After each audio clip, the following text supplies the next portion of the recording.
have it fixed just now. Just 1 second for me. Good morning, everybody, especially on MS Teams. Can you guys hear me? Okay. Okay, thank you very much. The event will start shortly. We are just going through a few technical glitches. Please bear with us. The screen that you see there is just a holding slide. Thank you. Prof, can you help Winnie? I think Winnie has a problem. Winnie?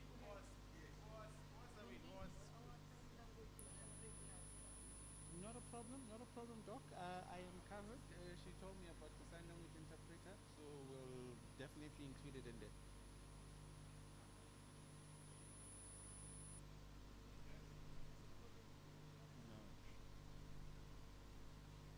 No problem, Prof. I will set it up with Winnie. I am now on Winnie's computer, so she's sitting right next to me, so it's not going to be an issue to sort out anything that comes up.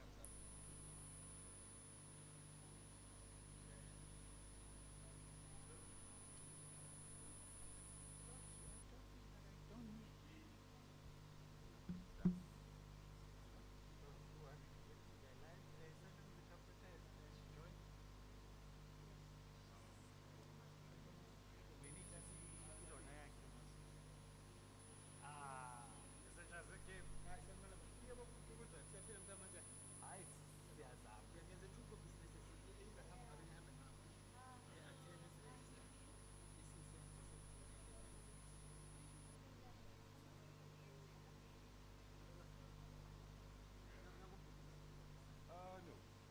I am, if Yamin and ethics would have it, 19K.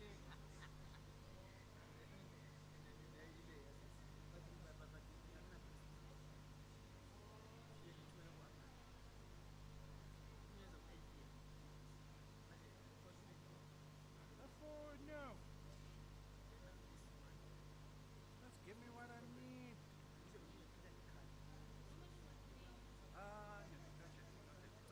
Yeah, I am at that moment where I gotta just run.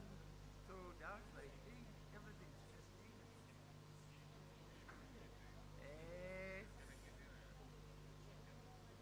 I love you sitting right here next to me, chilling. I want to put both my eyes on you. You know?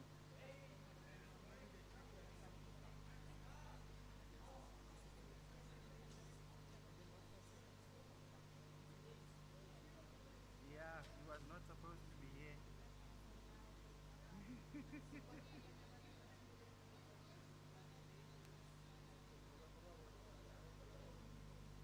That I needed.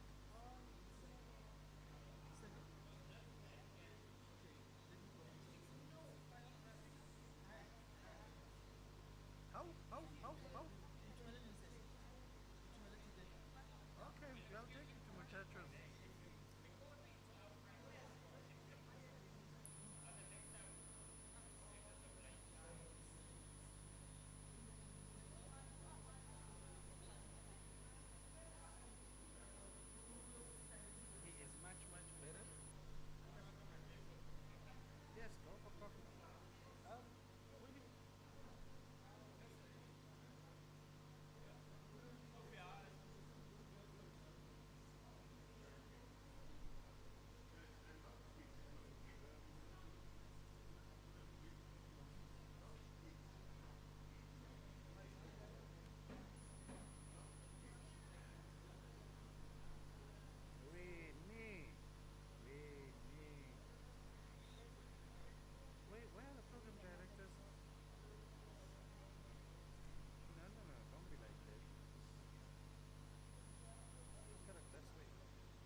Good morning, ladies and gentlemen. Welcome. We are delayed a bit, so we are planning to start at least about 9:30. Can everyone just go through and help themselves with tea in the meantime?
Tobe. Rialocha.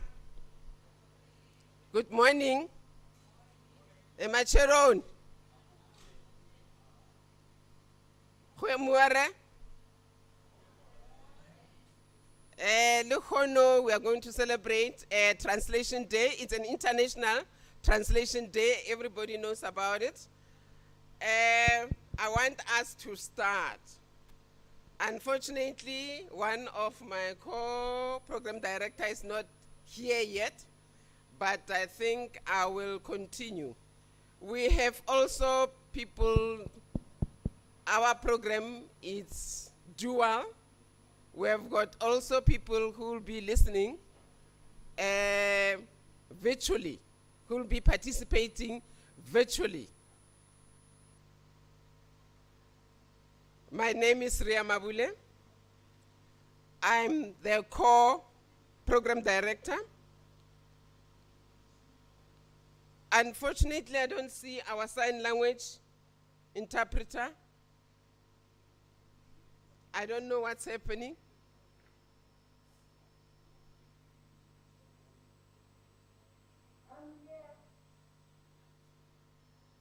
Wait, I can't see you. Oh, okay. Thank you, madam. Welcome to the Department of Linguistics International Translation Day. It is a great honor to see you here. All the guests, you are all welcome. Feel free, be at home. Then we will start with we are a little bit, some few minutes late, but I think we can continue. We will ask Professor Moropa to come and welcome you all.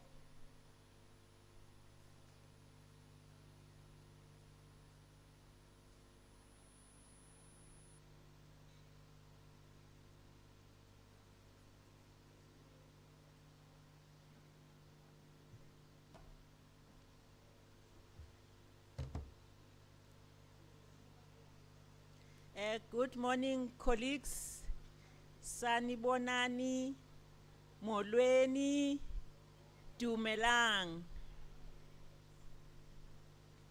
I am Koliswa Murupa, and I think most of you have seen me during this week from Monday as we celebrate the Language Management Week as an institution. Though it's hosted by the Department of Linguistics and Modern Languages in partnership with the Language Unit, but this is an institutional event. Today, I would like to welcome colleagues who are here in this hall, together with colleagues who are joining us virtually to this special day, the International Translation Day. It's a day that we started celebrating as an institution as far back as 2013, because we felt that as the Department of Linguistics and Modern Languages then that we cannot just fold hands. We need to create a platform where we can meet as language practitioners, professionals, and whatever we call ourselves, language activists, where we can just relax and talk about language issues, share ideas, share our vision. Where do we want to see our languages? When I say our, using that pronoun, our possessive pronoun, I refer to the indigenous languages that have been previously marginalized. That now in 1994, they were given a license to be official. But we still ask ourselves up to today, what is it that has changed? How have we developed them? can we use them in platforms like these freely, where I can be allowed Mamuria to speak in Sepedi, and then Hunali interpreter from Sepedi into English or whatever language. Is that happening? The question is no. Nam if ndifuna ukuthetha ngesiXhosa okanye ngesiZulu naluphina ulwimi lwesinguni ukuze kubekho lo utolikayo osa kwelinye ulwimi noba sisingisi ikhona lonto iyenzeka asikayiboni. So it's our responsibility. So I won't tell you what is the International Translation Day. We all know how it became a special day in the field of translation. But today, as we were talking during the week, we said a lot of, we shared a lot of ideas, and we also said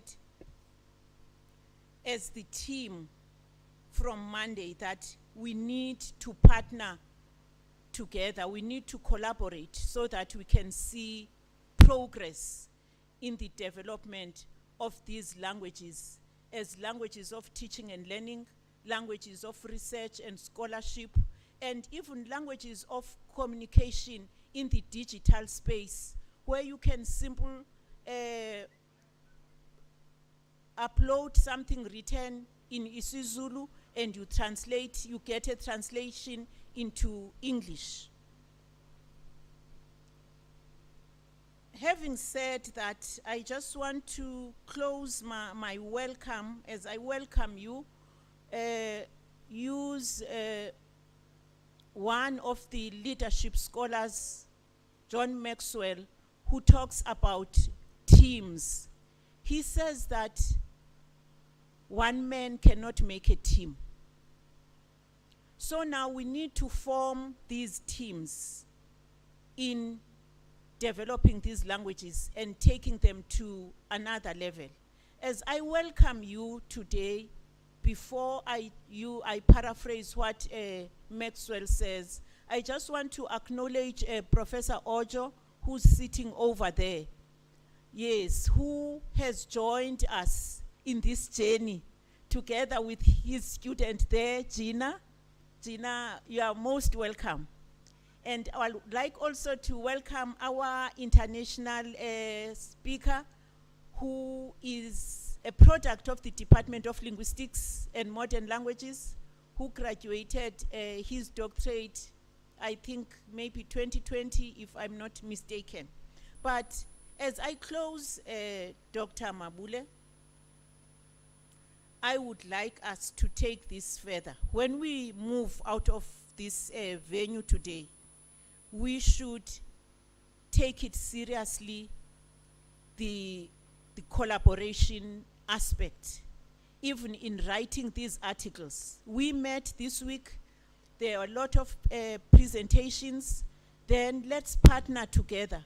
Maybe you are good at data analysis, but when it comes to theoretical framework, you are not good, you partner with someone.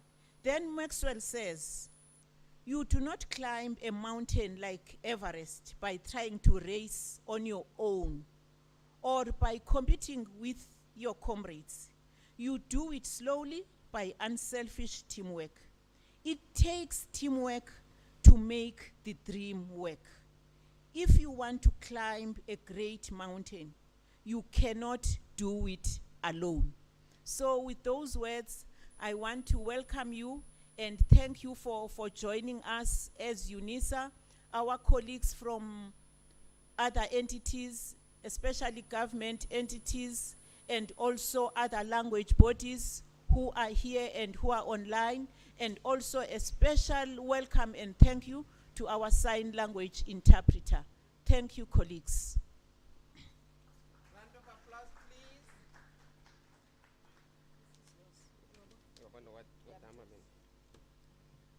Thank you very much. Just give a round of applause again. I can't hear you. We are in a celebration, and when we celebrate, we don't really feel sad. We need to be happy to show that we are happy. Welcome those who just arrived. We will ask Dr. Shoba to introduce our keynote speaker. Over to you, Dr. Shoba. Thank you, Dr. Mabule. Good morning, everyone. Lochani, Dumelang, Sanibona, Huyemore. I think I will end there. Good morning, colleagues. Let me introduce our honorable guest speaker for the day. Our guest speaker is a lecturer in the Department of English at the University of Djibouti. He obtained his doctoral degree in translation studies at the University of South Africa in 2020. His master's degree was obtained in 2013 and his Bachelor of Education degree in 2008, both from Kenyatta University, Kenya. His publications focus largely on translation studies. He has especially brought to the fore the translation of healthcare text from English into Swahili and underscored the importance of translating into African languages. Ladies and gentlemen, let us welcome our guest speaker, Dr. Douglas Ondara Oranji. Welcome, Dr. Oranji, to our most important event. Thank you.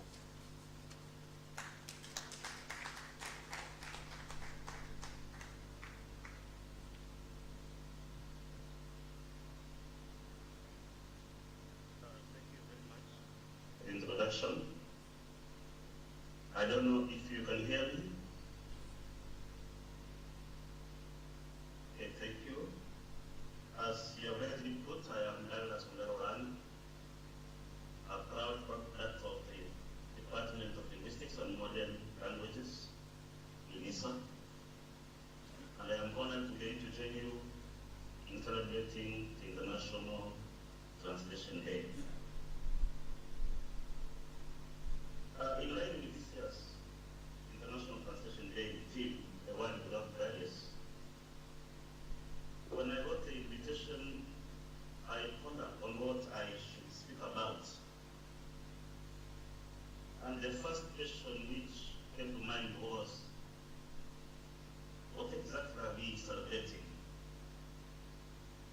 Is it that we have achieved a very free world in terms of translation?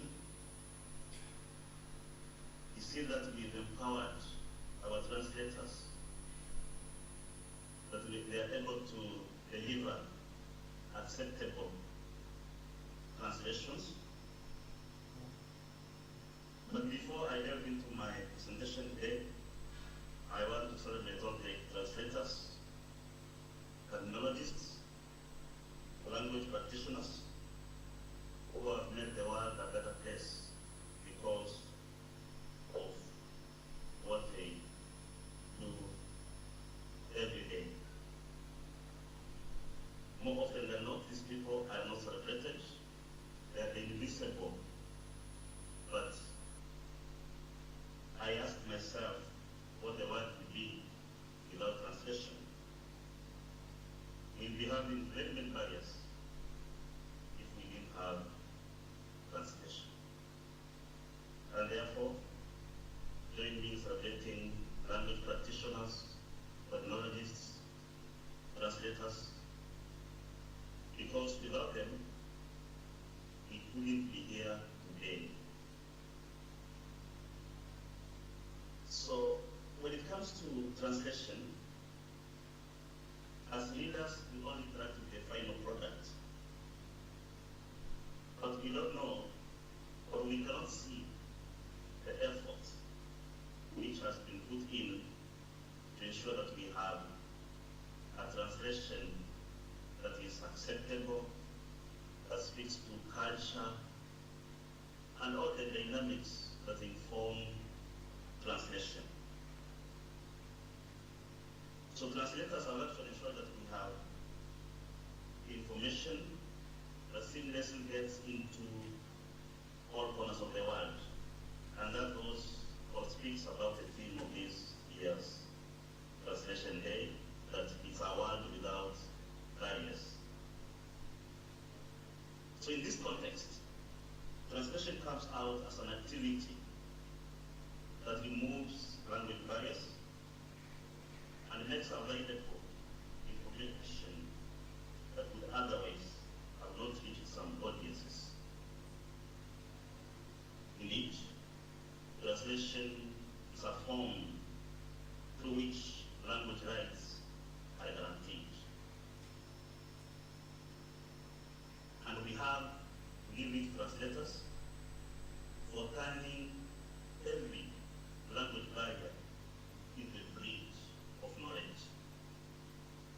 But each time a text is translated, we are building a bridge, and that's a bridge to knowledge. And we know that knowledge is power. So translation itself is actually power. But when you're translating, you're giving power to many people. Having said that, I want to take you back to when I was collecting my data for a doctoral study. I was interested in studying the translation of texts from English into the MC, which tends to be high language, and it's an indigenous language which is spoken in the western part of Kenya. But when I went to the field, what I found was that there were no texts in healthcare available in HFC. You could find one not exceeding 20 words, an illustration, and then some caption there. And it's during this time that I asked myself a number of questions regarding the place of indigenous languages in translation. But I couldn't find a text in my language talking about healthcare issues which are very crucial, fundamental. I asked myself, where are we? What is the place of indigenous languages in translation? And to drive the point home, I want to invoke a famous quote here from the iconic Nelson Mandela, who said, and I quote, "If you speak to a man in a language he understands, you speak his head. If you speak to him in his language, you speak his heart." So if we could be translating into indigenous languages, we'll be speaking to people's hearts.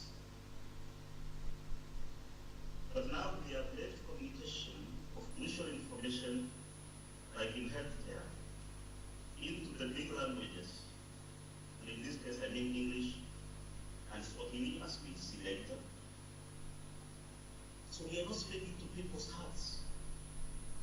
We are speaking to people's heads.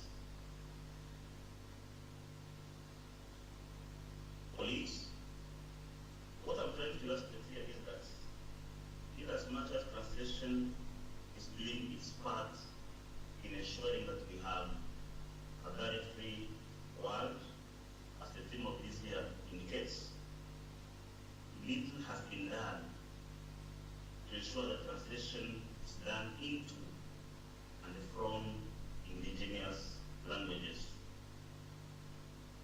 This is the disenfranchisement of indigenous languages that I am talking about here.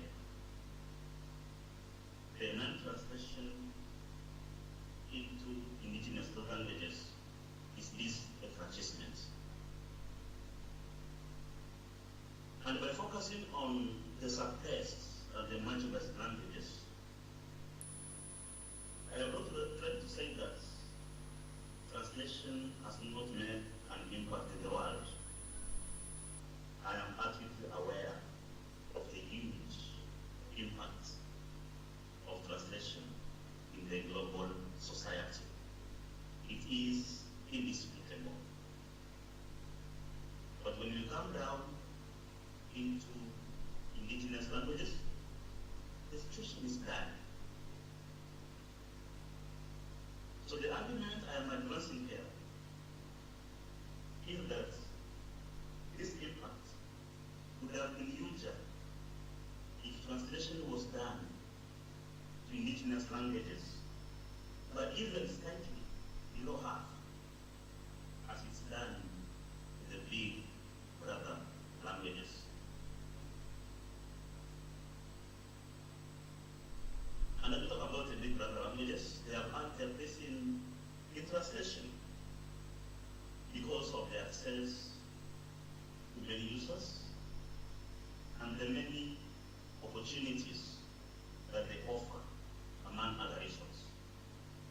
So I'm not trying to say that we should have translation into indigenous languages at the same magnitude as it's done into languages that are established, so to speak, in quotes.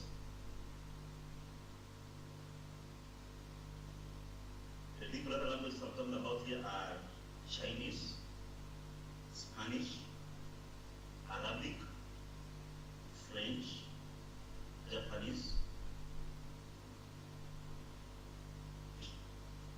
etc. As in the world. In Africa, languages which have benefited from translation and which are indigenous are languages like Amharic, Arabic, we have Zulu, we have Yoruba, Swahili, among others. So the point here is that whereas some indigenous languages may not have as many users and may not offer unique opportunities, translation is not and cannot always be about numbers and opportunities. And I think that should be understood there, that it's not always that translation is about numbers, the number of people you can access, and the opportunities that will be offered. Even if a language has less than 1 million speakers, or let me say, even less than 10,000 speakers, it deserves to be translated into and from. Because if we don't, that language will face extinction in time. And in this case, I want us to take an example of healthcare texts.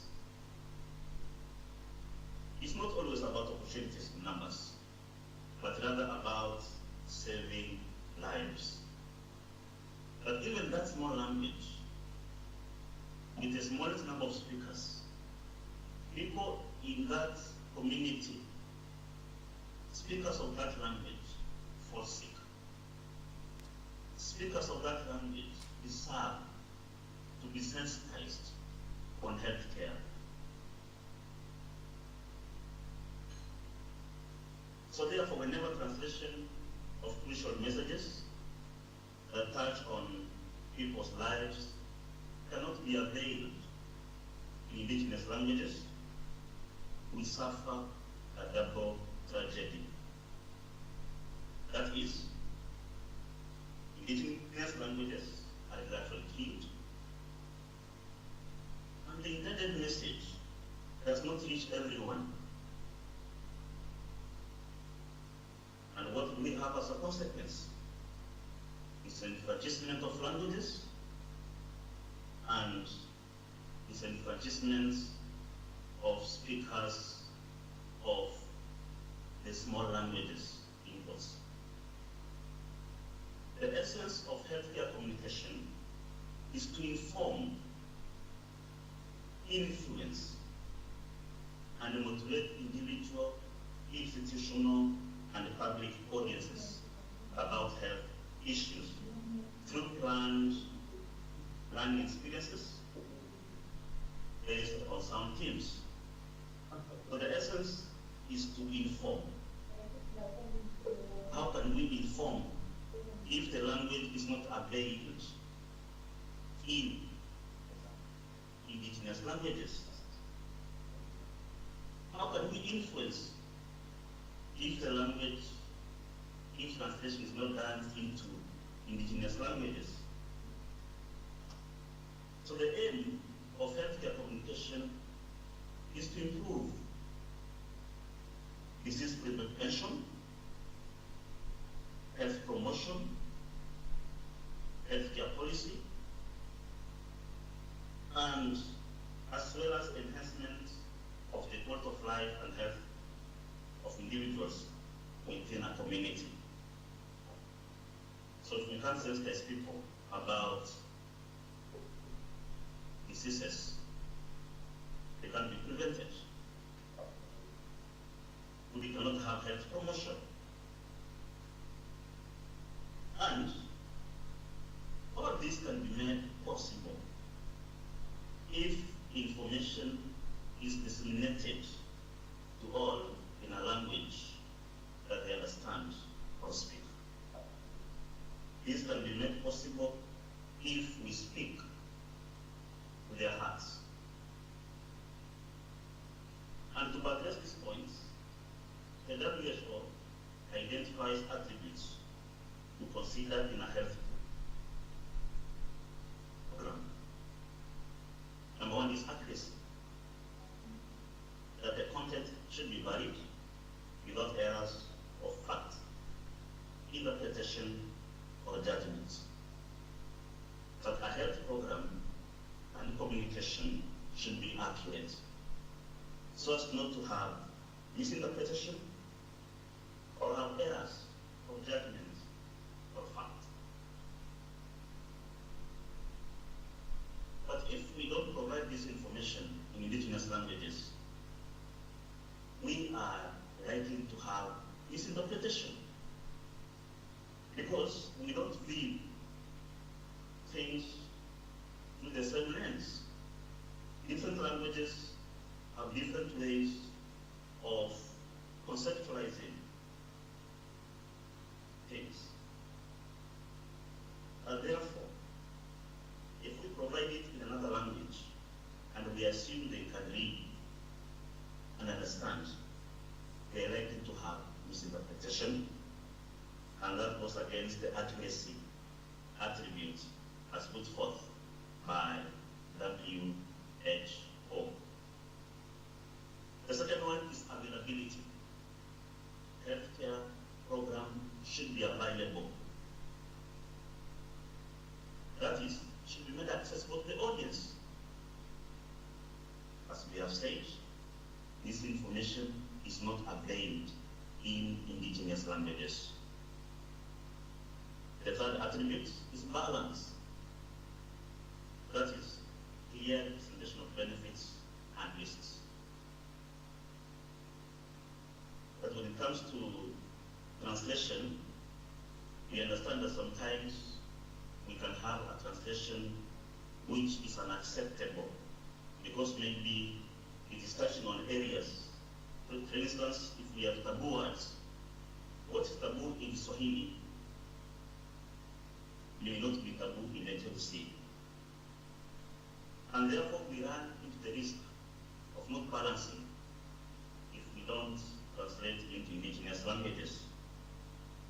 The next one is cultural competence. That a healthcare program and communication should be accessible to everyone and should account for minorities, that's ethnicities, education, income, etc. So if we cannot provide this information in indigenous languages, then we are failing in cultural competence. And remember that story in 1995 said that translations are facts of the target culture. When will we have these facts of indigenous languages put down in translations? The next one is timeliness. You supply information when there is a high demand. So when there is a high demand, information should be supplied. We have always had diseases, and that means there's big demand for healthcare information and messages. But we have not been availing this, and therefore we have flouted the WHO attribute of healthcare communication. The only time when I saw that people tried to provide this information, it was during COVID. I saw one freelance translator on social media mobilize people from all the communities in Kenya, and we had translations about COVID-19 protocols. That was exceptional. But COVID is not the only disease or pandemic or healthcare problem that needs attention.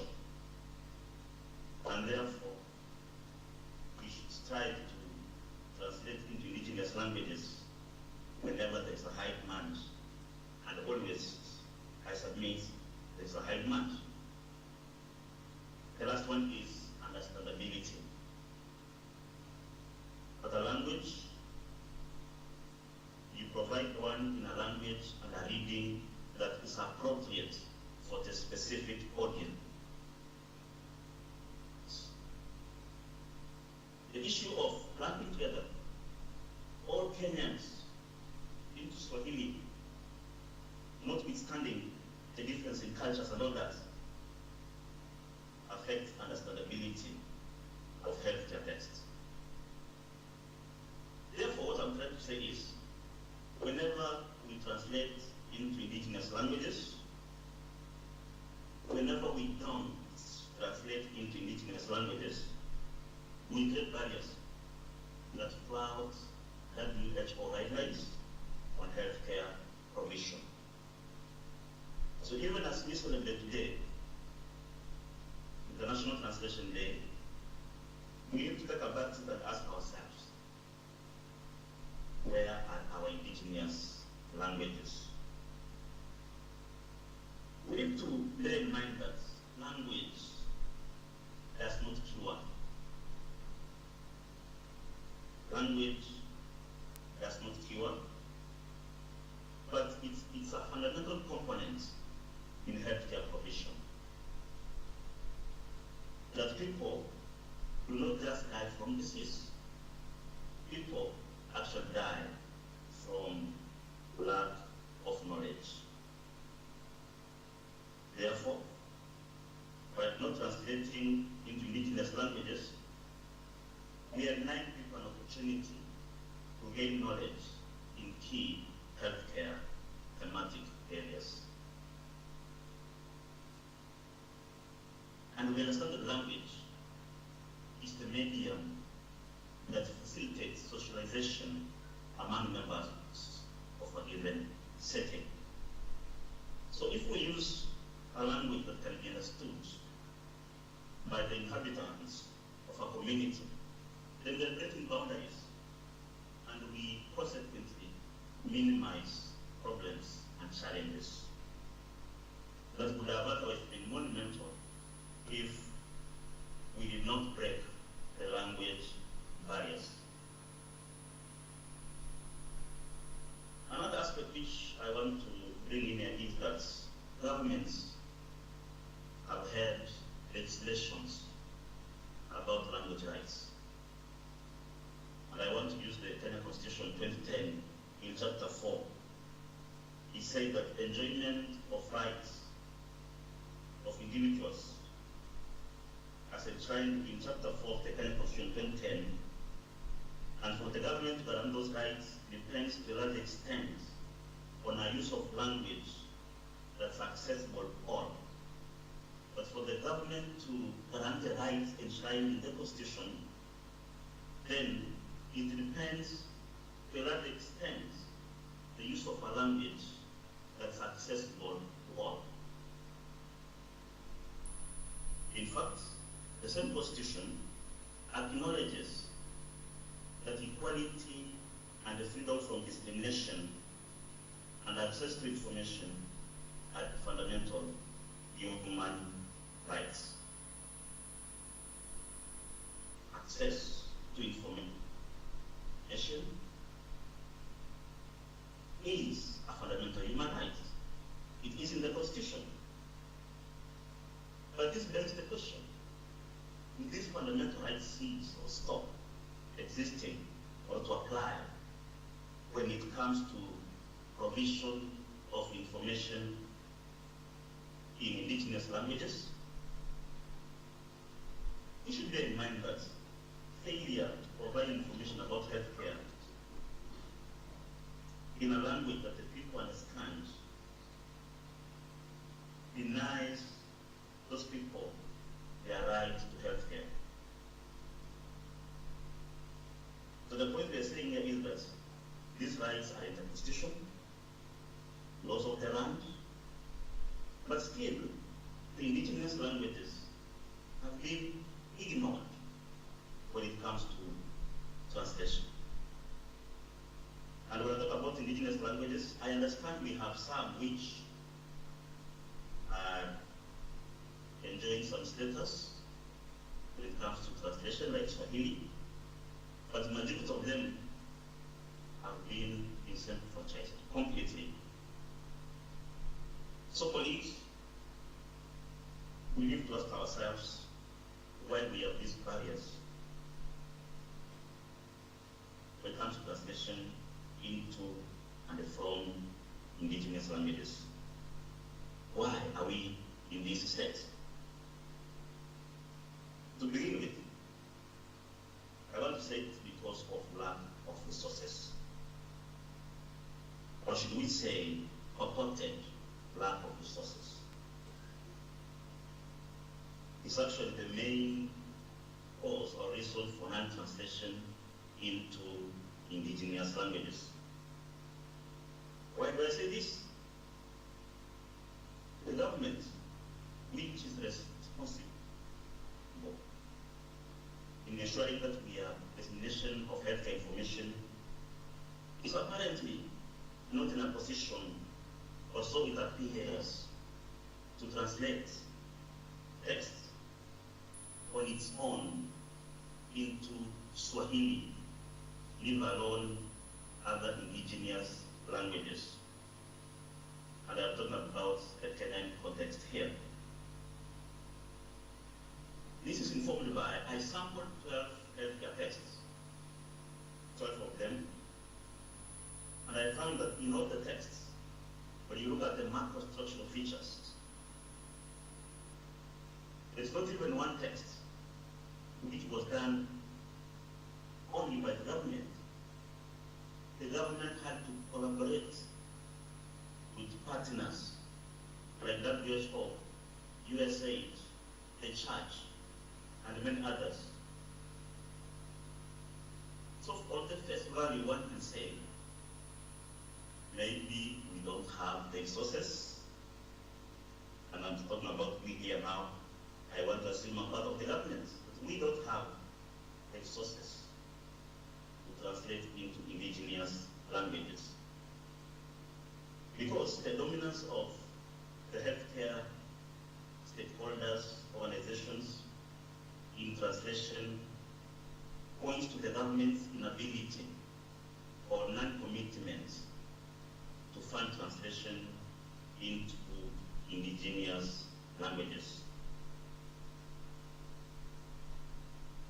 The next reason I submit why indigenous languages are suffering is because of the Swahili language in the Kenyan context. When we talk about Swahili in Kenya, it is spoken by the majority, and it's considered the language of both the schooled and unschooled, or educated and uneducated. So there is an assumption that everybody, or almost everybody, in Kenya can understand Swahili. And this assumption motivates the government and those responsible for dissemination of information not to translate into indigenous languages. The Swahili language in Kenya is both national and official language. It's also official language with English. It is the only language which is privileged to have the status of national and official.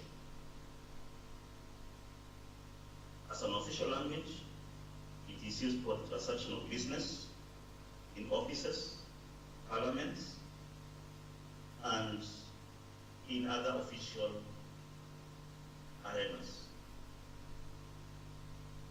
However, this language is heavily, that is Swahili, is heavily overshadowed by English in official usage, despite the fact that Swahili speakers are more than those of English.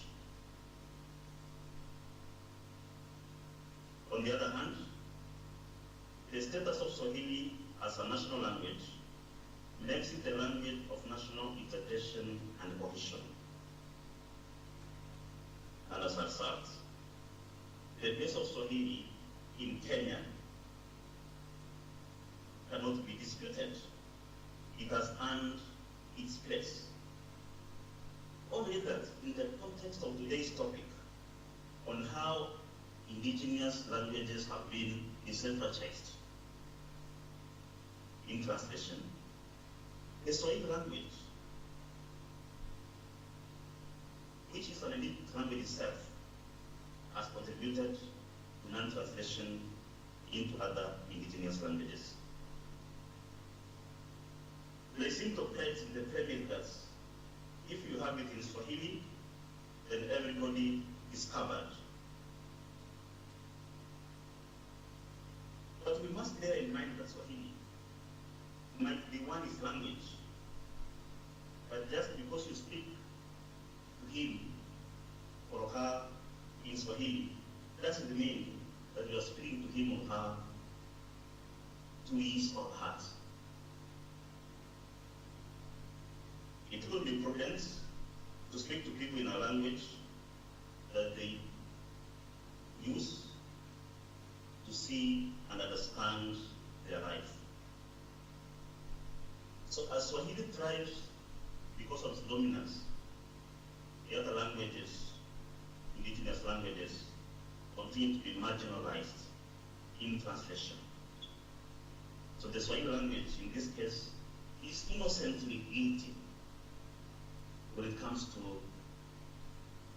translation into other indigenous languages. So I'm not castigating the Swahili language here, but if you look at it deeply, you find that it has contributed to the state we are in when it comes to translation of indigenous languages in Kenya. The other reason why we have non-translation into indigenous languages is because translation is not yet fully viewed as a profession. And I'm talking about this using the Kenyan context. Even translation studies as an area of study or a discipline is not vibrant in institutions of higher learning as compared to the Southern African region, for instance. In fact, one scholar, Professor Mazumi, in 2016, said that Kenya and East Africa as a whole continue to exhibit certain barrenness in the study of translation. They are showing certain barrenness in the study of translation. The base is fertile, but we don't understand why. The barrenness, in this case, is about the indigenous languages. This assertion can be looked at either from the point of view that there is a total failure to recognize translation as a profession, or its recognition is still lackluster, if at all. And in 2021, after COVID struck, universities in Kenya were trying to come up with austerity measures to deal with the cash crunch. And the only university which had an institute of translation and interpretation, the University of Nairobi, when they were trying to see which departments, which institutes to do away with, the first casualty was the Institute of Translation and Interpretation. So we took very many steps back as a country, and that actually tells you why we continue lamenting about translation into indigenous languages. The other reason is lack of training centers to train local people to be able to translate simple and detailed vital healthcare information into indigenous languages. We don't have enough translators, professional ones, provide this information to local people. So lack of training centers is another reason as to why indigenous languages continue to be marginalized. Equally, expensive tools for translation and the meager income that can be said to be possible, process of non-translation into indigenous languages. The tools of translation are very expensive. The returns are down there. In fact, those who do translation, some of them tell me they do it as a side job. It cannot be the main job. So, if you are doing it as a side job, you find a job which is giving you good returns, then the side job is put aside because it's a side job. So lack of translators and expensive tools is one of the issues as to why we are having that translation. Last but not least, it is failure by scholars, or should we say language practitioners, to voluntarily translate into the indigenous languages. I am here today talking about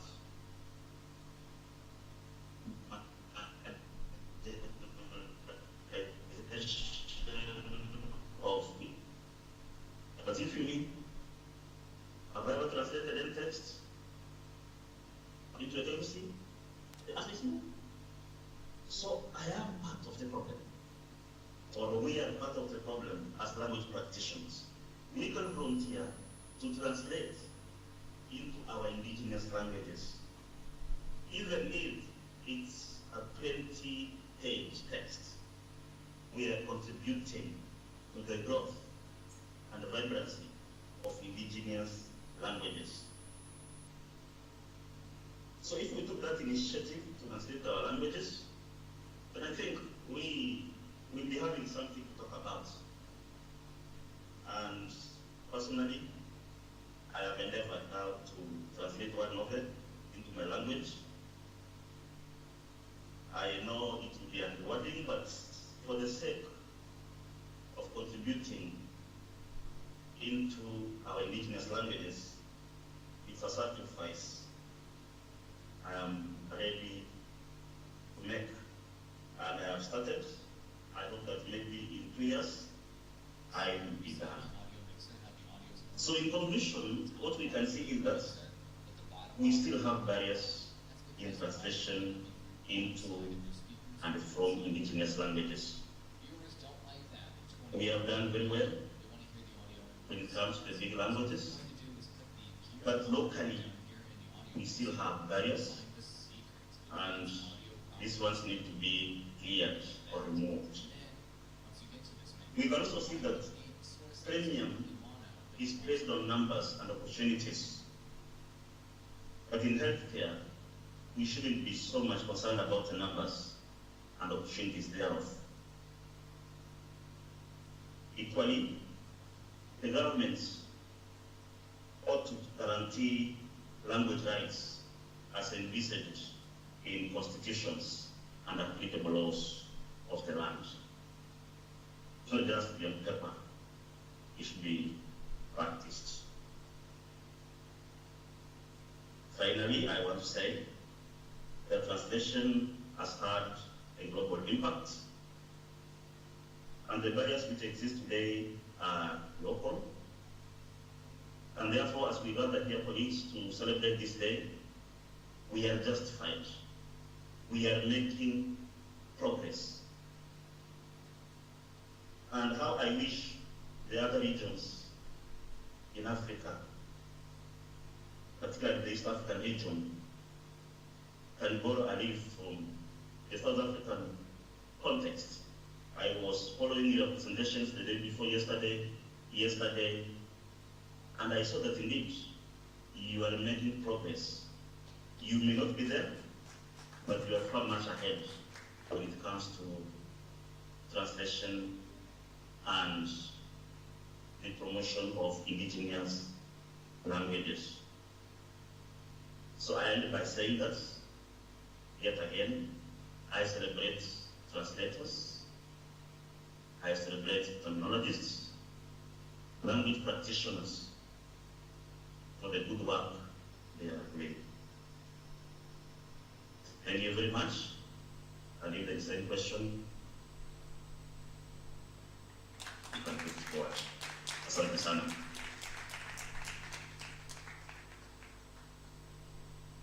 Thank you very much, ladies and gentlemen.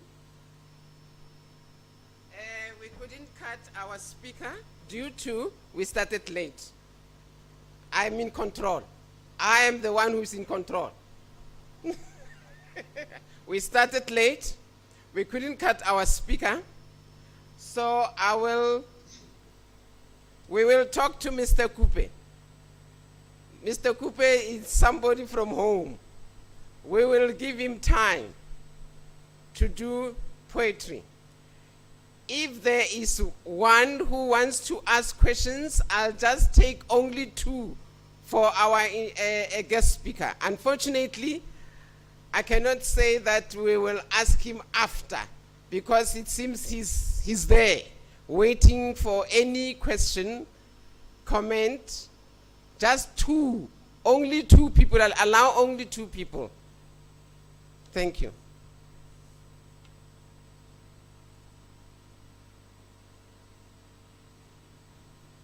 Any question? Comment?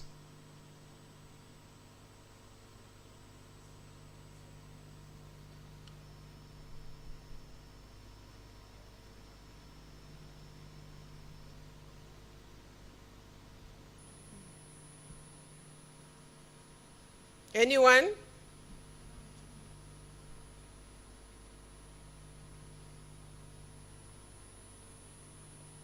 I will count one. Okay, thanks, ma'am. Thank you, Program Director. Mine is just a comment, first of all, to thank Dr. Orange for just giving us a snippet of what is happening in his region, specifically in his country, when it comes to translation. And also the fact that it's not a matter of translating for the sake of ticking a box, but making the information accessible to those who do not know the other language, or who do not even understand, even if they can read the words. So I would like sort of to commend him for the work that he's doing in partnership with other translators in the region. And we have also learned a lot, and also the position of Swahili, that still, though it's regarded as an African language that should be spoken or understood by all, it's not actually the case at grassroots level. There are speakers who do not understand this language. And again, you still see the hegemony of English, something that we should work on. Not that we want to do away with English, as I'm speaking English now, but we want also our languages to be visible, to be accessible, and to be used, and people to be free to express themselves in platforms like this in their own languages. So mine is just to commend him and to thank him for availing himself today. And we commit as the department on behalf of you, Prof. Ngobo, that you will continue working with him in the Department of Linguistics and Modern Languages. Thank you, Program Director. Thank you, Prof. Thank you. I'm going to take my hat off as a program director. I want to ask the speaker, you talked a lot about translation.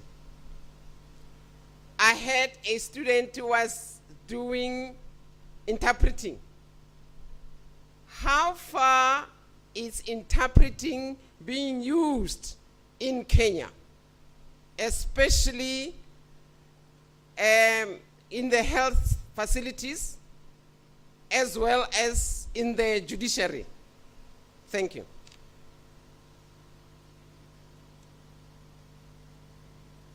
Thank you very much for the question about interpretation. We actually do not have it in most healthcare centers.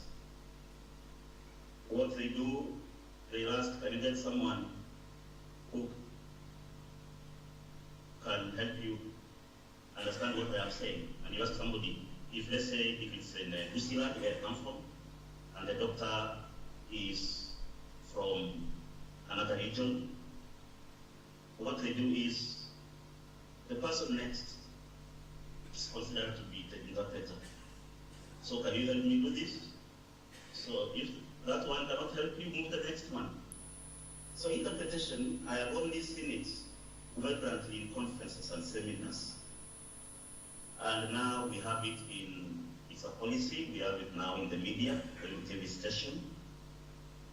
But it does not trickle down to serve a common person when it comes to provision of healthcare. So, and then you can see we only have University of Nairobi offering interpretation studies. That one now has been pulled down. So those that do it, they're free and I can understand Swahili English, then I can be an interpreter. So we do not have professional interpreters. The few that we have cannot serve the country as it should be. So the situation also, just like it is in translation, I think translation is a bit higher in terms of status, so to speak, than interpretation. So it's an area which we hope with some colleagues to make an impact on in a small way that we can, so that we can have translation and interpretation recognized as key areas when it comes to information dissemination. Thank you. Thank you very much. The last one, if there's any. If not, I'll move on. Let's give our speaker a round of applause. It seems I've got a dead audience. Are you dead? Give the round of applause. Thank you very much, Dr. Oranji. It was a pleasure to see you and to hear your talk. I hope that you have some slides or presentation that you will send to us. Please, if you don't, please prepare some. Thank you. It's time for tea, but we will ask Mr. Coupe to do the poetry. Mr. Coupe, you must come here. They must see you. I welcome other people who just arrived, and I also welcome our virtual people. You are welcome to our translation day. I'm sorry, Mr. Cooper, I'm going to give you a small time, but I'm sure you understand.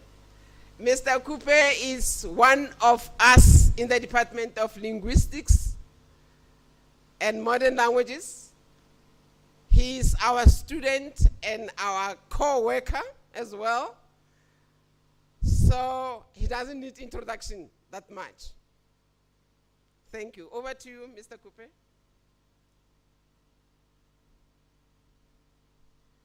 Good morning. Absheni, molweni, sanibona.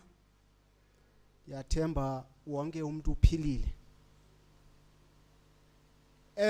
Wayedla ngokuthi uDLP yalimanisi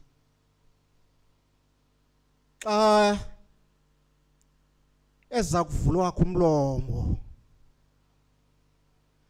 athi yesuka yahlala intaka yamatyholo nguwotshetshe isibunu sentaka.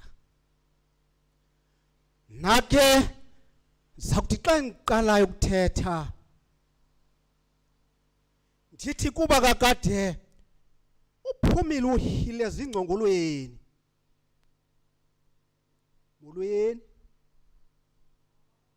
absheni, ndimunqo, ndimumbo, ndimunqo, bhotyani bantu, bhotyani bantu. Nantsi imini, nantsi iveki, le yimini yokulondolozwa kwelwimi. Ndithetha iilwimi zethu zomgquba mna, ndithetha iilwimi zethu zesintu mna. Awumadoda, ndaza ndamva umntu ethetha ihlahlahla, ethetha into engaziwa mntu. Wathetha wangangumntu wasizwe simbi, kanti kulo kwengomgquba. Wathetha ngezimbo, wathetha ngamatshamba, wathetha wade watshakada, wathetha wade watshakadula, ethetha ihlahlahla, ethetha into elihlakahlaka.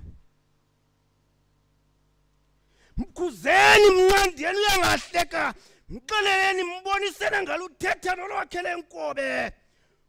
Kuba nakho ukuliguqulela lenziwe lwezizwe, atshona abe ngunozizwe, abe ngunozakuzaku. Awumadoda, nanku umntu ethetha into elihlakanhlaka, nanku umntu ethetha into ehlekisayo. Mnqandeni, mboniseni, mlumkiseni, mxeleleni ngaluthethile lwenkobe. Noba lunhlalu seliye kucolwa nabo buxhakaxhaka bale mihla. Kuba lunako ukuguqulwa lenziwo lwezizwe, naye abe ngunozizwe, naye abe ngunozidumile. Mnqandeni, mboniseni, makayeke ihlahlahla. Kuba ihlahlahla ivuthwanga, icolisiswanga. Mxelelena ngalithethe lwenkobe. Baza kucolwa zesazi, balidibanise nobuxhakaxhaka, litsho liphume licolekile, liyeke ukuba lihlakanhlaka. Kaloku ziyadibana ezi zinto, zenza into entle. ndithetha ulwimi nobuxhakaxhaka bale mihla mna awumadoda kuhle kubi kunqathu yini na mandinixelele isiponono kuhle kona ukuthetha ulwimi lwakho lwenkobe kunjalo njalo ingqongqothe njengenkobe ukhuphe lasemzini ulibekele ingomso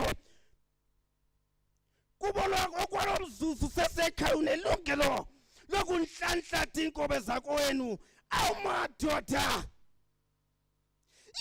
iyandididizela mna le hlahlahla kuba suke indenze ndinhlathatha ulwimi yi-awu ndaza ndambona uthikoloshe phuma ezingcongolweni uthikoloshe othetha intlama yento mna nditsho ihlahlahla mna nditsho into engenasinqe namathambo anditshongona ukuthi ningazithetha nezezinye isisilwimi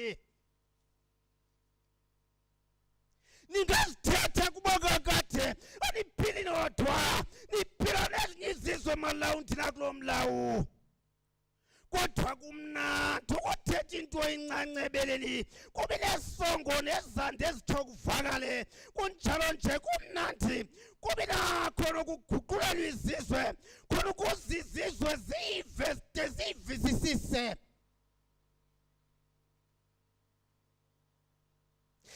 awumadoda ndaza ndambona uyile phuma ezingcongolweni nanku umntwana mandixelele isiponono undixelele ukuba kakwazi ukuthetha isiXhosa kuba yena ufunde nabakulononi be yimani ngumxube inhlafubela into ayithethayo ngumxube ngumvubo ezinja into ayithethayo ndibabe ndithaze nimxelele kuba ndimfuna ukuwam umzi kuba mna ndiyithetha ihlahlahla kunjalo nje mna ndiyithanda ihlahlahla kuba ibangela ukuba ndizilume xa ndithetha mncandeni ndingekamhlezi ngegwangqa lam kaloku bendithe ndiyifuna ihlahlahla apha emzini am yeyo madoda ndaza ndambona uyile phuma ezingcongolweni nanku nangoku uhili nanku uhili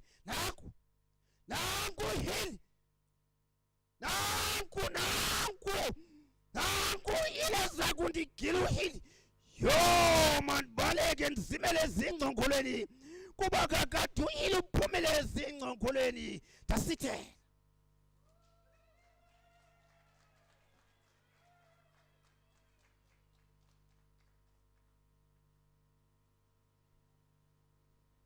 Ke a leboga Morena Kupe ke a leboga. Thank you for giving us such a powerful poem. We have time for tea. Let's go and have tea, and we'll be back at 10:02.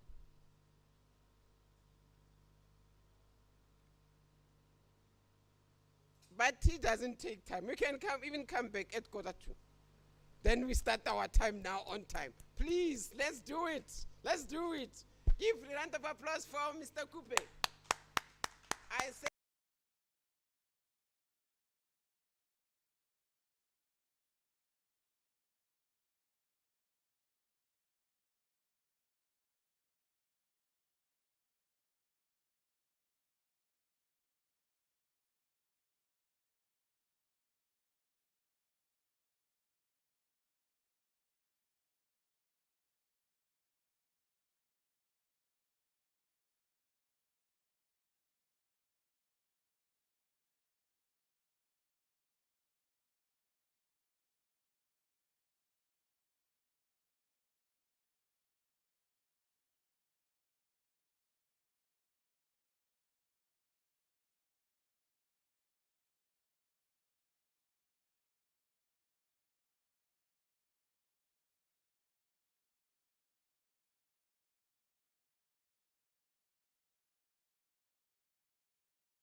Ladies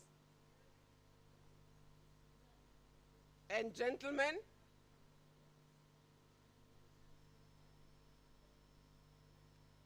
you can take your tea and your snack or whatever and come and drink here. Let's continue. Our next speaker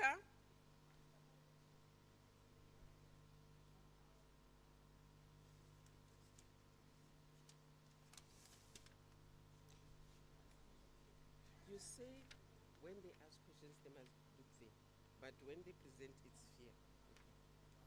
All right. Our next speakers, I love the next speakers to look at me. I'm in charge. Nobody. I am in charge. So I'll give you a brief CV of Dr. Francina Mukhobo Kanyani. She was born and raised at Ramukheletsani village in Mpumalanga province. She has completed a secondary teacher's diploma at Ndebele College of Education, a Bachelor of Arts and Bachelor of Education at the University of South Africa. She has also managed to complete MA in African Languages, Sesotho sa Leboa, with the University of Pretoria, and her PhD in African Language Translation from the University of South Africa. She has been in the Education Department in Mpumalanga Province as a teacher, HOD, and a principal, teaching and setting examination for the district in Sesotho sa Leboa. She is currently a senior lecturer at the University of South Africa in the Department of African Languages. Her fields of academic interest lies in cultural, in African languages, literature, and translation, with literary translation as her field of specialization. She attended conferences nationally, internationally, presented papers, and published. She served as a member of NLB Sesotho sa Leboa at PenSalp from 2010 to 2019. She has written study guides on children's literature at UNISA and other institutions. She has done translation at her institution and for the others. His co-presenter, Dr. Rodrigue, I'm in charge. Dr. Theodore Rodrigues is a lecturer in the Department of Afrikaans and Theory of Literature at UNISA. He holds a PhD in Applied Linguistics from the University of Western Cape. His diverse research fields include translanguaging, reading comprehension, multilingual education, forensic linguistics. I'll engage you with forensic linguistics, multimodal meaning making in higher education, and translation studies. He has extremely published accredited books, chapters, and articles on translanguaging and applied language studies. Moreover, he has delivered several papers at national and international. Their topic is call a spade a spade. Let's hear whether they'll call a spade a spade. Give them a round of applause.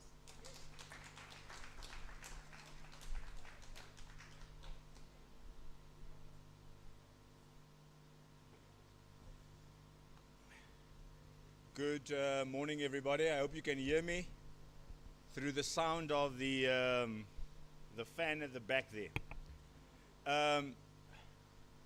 Nothing happening here, Neliswa.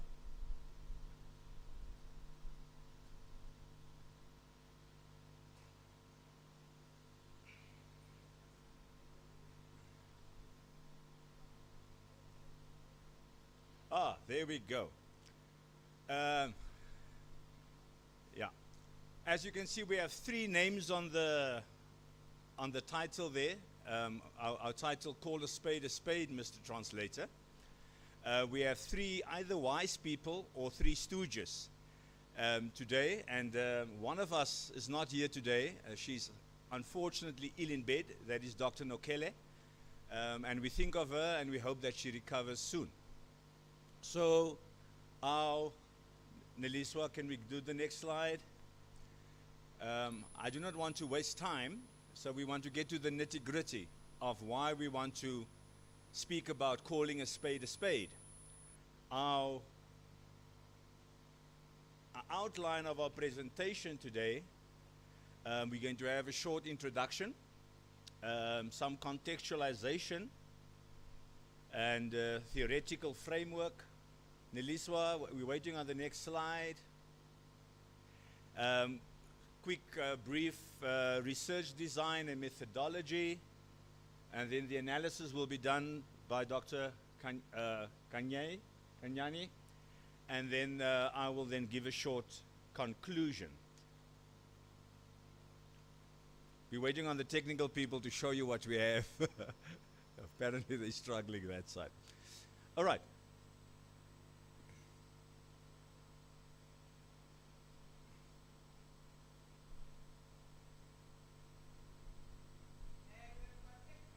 Technical glitches. It's like, if it's not ESCOM, it's something else. But don't worry. Don't worry. Maybe while they are struggling there, let me just give you a little short brief. You know, translation has always been an art. And when it started, yeah, just keep it there for a while. When it started, it was aimed at delivering honest, faithful renditions of what was written in a specific culture or a specific, for a specific original audience. Now, through the times and ages, we discovered, and there's going to be more problems as we go along. Subsequently, a lot of translation approaches then saw the light. Now, Neliswa, yeah, thank you. So when we look at autobiographies, our focus of today's discussion, we know that they are unique and should therefore be translated faithfully, because it is re-narrations of the author's life story. You can't be holding things out because you are translating for another audience. Abusive, indecent, and obscene language is therefore a common trend in most autobiographies. Now, the aim of our discussion today is to investigate how such language was transferred specifically into the isiXhosa and the Sesotho Seleboa long walk to freedom.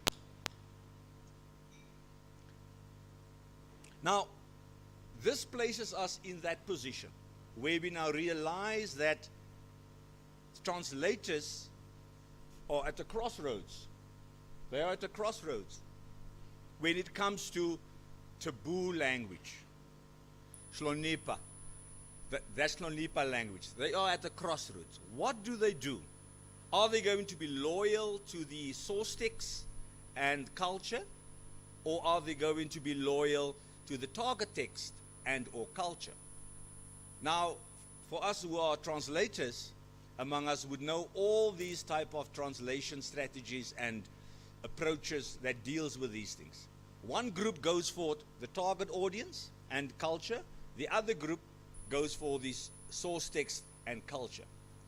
There's not really that type of approach that has a joint, intertwined type of approach where we try and look at how do we deal with all these things at the same time. Do we sometimes want to rather move towards the author, or do we want to move towards the target reader? Or do we want to only focus on the text? That is the question that we want to, hopefully at the end of this talk, present you with that question. How are we going to deal with it? And I want to propose a new translation approach for Africa going forward. So that is still in the making. It's still in the dream phase. I'm still dreaming about it. So some of these translators who deal with translation, they are often driven by their affiliation to Christianity. When it comes to taboos, when it comes to euphemisms, when it comes to obscene language and stuff like that. And they would then shy away from the naked truth. And remember what I said right in the beginning. When we deal with autobiographies, that is the issue. Do we want to lie what this person really said, water it down, want to move to one negative pole rather than giving the naked truth? Those are the questions we are dealing with. Because a lot of or translators rather, use censorship which negates the fundamental right of the target readership. It is your right to know the value of what is in a text. There's a law out in the whole world, freedom of speech. And in South Africa and most countries that has a democracy, we have the right to information. So these are the issues that we are dealing with. Mkontu, 1996, propagates for freedom of speech just because of this situation that is presenting himself in translation text of any kind of nature, specifically now literary text. He says that freedom of speech needs to be ratified, needs to be built upon, so that it can be characterized by frankness and honesty, which do not distort, but rather illuminate all aspects of the human story. Now, Bongela in 2001 purports that Africans are euphemistic by nature. I'm also an African. Sometimes I just want to not be euphemistic. I want to say it as it is, because truth is truth. Right? So, the Ukunhlopi Nipa is a philosophy of life that is currently in our society, in our cultures, because it encompasses respect and reverence. We want to be that kind of person. We want to be honest. We want to be truthful. We want to give so that you as the reader can decide whichever position you want to take. He further bemoans the Western civilization that was caused by missionaries for corroding this indigenous culture, because people no longer use Shnolipa. No longer. They are shying away. They're becoming euphemistic in their being and in their dealing with truth. Right. So a tug of war, as the picture indicates there, in translators do exist. So they're exercising either the freedom of speech as literary writers or translators thereof, or they're observing the imposed culture by using euphemisms. So our theoretical framework for this discussion today, because we're dealing with the assessment of the quality of the translation, specifically the isiXhosa and this Sesotho Salibua ones of Long Walk to Freedom of Nelson Mandela, we use the functional pragmatic model of translation quality assessment. Now, the reason why we are using this specific translation model is because it moves beyond the merely consideration of source text or target text perspectives. We're trying to find the midway. We're trying to find the center of things. Because, as we know, writing, we need to have a relationship with the text. So the person that wrote it for a specific purpose has an audience in mind. But when a translator does that, he needs to then present something that is equivalent. And this is where the functional pragmatic model sort of stands above all the rest of all the other type of translation approaches. It is here where the equivalence lies essential, since translation includes a dual and binding interaction between the source language and the target language.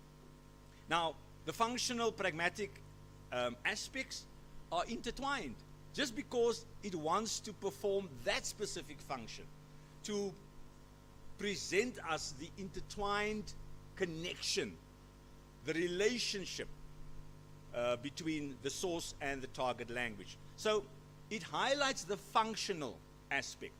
Now this involves three meta functions of language dealing with how meaning is constructed to express that social and personal relationships. So the pragmatic side then deals with the situational and the linguistic aspects. Further, this paradigm provides us as translators, or those who access or assess translations, with the tools to compare and assess the language and the contextual specifics of source text and target text, and to see if they are equivalent.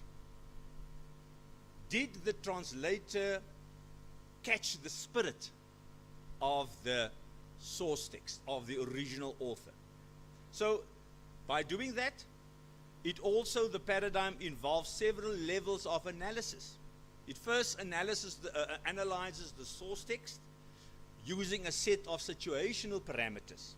Then it verifies the source text literary profile and function to compare the translation against. Subsequently, we can then accept the translation's quality if we can find a balance between the translation's literary profile and the intended audience, if that is aligned with the source text. Ultimately, it then gives us evaluation procedures that distinguishes between the dimensional and the non-dimensional mismatches. Meaning that, are there pragmatic issues that are mismatched? Are there linguistic issues? Are there situational issues that are mismatched? And my colleague, she will now, after a brief depiction of our research design and methodology, highlight in two texts, the Xhosa and the Selebua one, the Sesotho-Selebua one, how the translator created a lot of mismatches by using euphemisms and not bringing the naked truth. For this purpose, we then have a qualitative study where we apply a content analysis on Madiba's Long Walk to Freedom in the Xhosa language and the Sesotho-Selebua. And by doing that, we identifying and we categorizing obscene language in the source text and equivalence in the target text. By doing this, we use the lens of the descriptive translation studies framework as our basis to describe what we have found in these target text as opposed to what was written in the source text.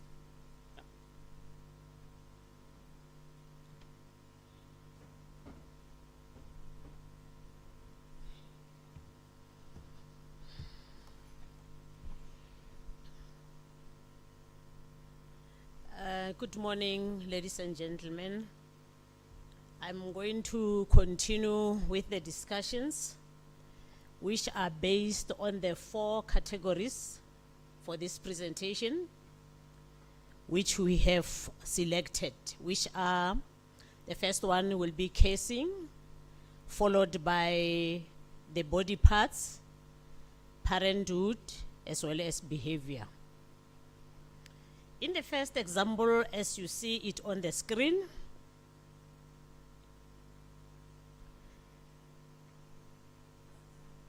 Mandela was indicating what was happening in Robben Island, where one of the Wadaras indicated that your mother's mur, being a vulgar term for an intimate part of a woman's anatomy. Then let us see how the isiXhosa translator as well as the Sesotho-Seleboa translator translated this. This happened when they brought one of the authoritative Hajj officer, and his name was Badenhorst. This man was sent to Robben Island with an aim of assisting in keeping the prisoners in control. Badenhorst frequently used the derogatory language and foul language in his speeches, hence the above example, which the 2 translators translated with euphemism. The isiXhosa translator is talking about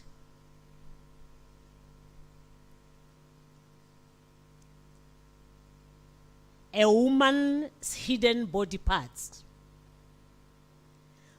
while Sirudu translated mur as ntepamago. In Sesotho sa Leboa, we know what that means. It's also continuing to talk about seto sasipiri sabosadi, that secret part of a woman.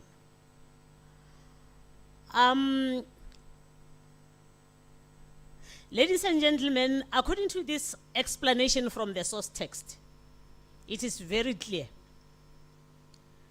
Sirudu and Mutuze were supposed to state the real name of this secret part of a woman. But it was not the case. And when we look at this, maybe for cultural reasons, as my colleague has already indicated, or for religious reasons, they employed euphemism. And Sirudu used the word ntepa. Ntepa is the leather skin used to cover the woman's buttocks. And in ntepa mago, your mother's leather skin used to cover her buttocks. Still, for someone who does not know the gritty-nitties of Sesotho sa Leboa, won't understand what was happening, while the source text was very clear and loud. And in Sesotho sa Leboa, we say, sepedi ga se rogane, meaning that there are no insults in northern Sotho. Actually, in the Bapedi cultural group, they're using vulgar words as they wish. They call you with them when you pass there. They say everything. Even they use them for even people who are not there when an offense is being made, like in the Ntepam Maro and the others. So both translators humanized what was said in the source text, and they didn't say what they were supposed to say. They didn't call a spade, or they didn't say it as is. The next slide, please. Another example is that of the parts of the body. In this one, the source text is talking about a foreskin. And when we look at the closer translator, he is talking about the unwanted meat. And the Sotho sa Leboa translator is talking about ntlha ya moshimanyana. This incident, colleagues, took place when Mandela and Justice were at the initiation school in Long Walk to Freedom. The isiXhosa translator says inyama engafunwayo. The Sotho sa Leboa translator says ntlha ya moshimanyana waka. They are trying to translate the foreskin in all these proceedings. And ntlha ya moshimanyana means the tip of my small boy, with this suffix ana denoting moshimanyana, small boy, a diminutive form of moshimanyana. So again here, the translators are not saying what the source text is saying, because the source text is clearly talking about the foreskin. They were supposed to use other strategies, maybe to describe the real thing, so that both the translators of isiXhosa and Sesotho sa Leboa could grab the content as the source text reader will understand it.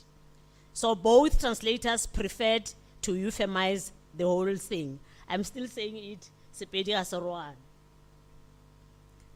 The third one is that one of parenthood. They say Mandela was relating his family's background on the 4 wives that his father was having with children, which he ended up explaining that when his father was committing among his 4 wives. He sired 13 children in all, 4 boys and 9 girls. And the 2 translators presented the information from the source text in 2 different ways. The isiXhosa one says, when he was traveling, my father was presented with 13 children, while Sirudu says, my father produced 13 children. Again, they deviated a little bit from the source text, because they were actually supposed to look at the word sired as it is and put it straight or blatantly to say he was making babies during her visit. According to the source text, he was a baby maker while he was visiting. Going there, he comes in, does it. And that is exactly what is happening and what we know. The last example is that one of behavior. They say here, the source text says Mr. Hieneng was not altogether sober. The isiXhosa one says, wafumana kumdili akayedwanga. Wafumana kumdilia omfaqaziweyo. Meaning that he was not alone. He had gotten some crushed grapes. While the Sepedi or the Sotsalwa translator said, he took the eyes of the wild cat. Ube achere mahlo a chiba. They are all euphemizing all these things. So this shows that actually they were supposed to indicate, because they say this man was representing the American Bar Association at Robben Island, and he requested the prisoners to come and present their challenges. And then they chose Nelson Mandela to do that on their behalf.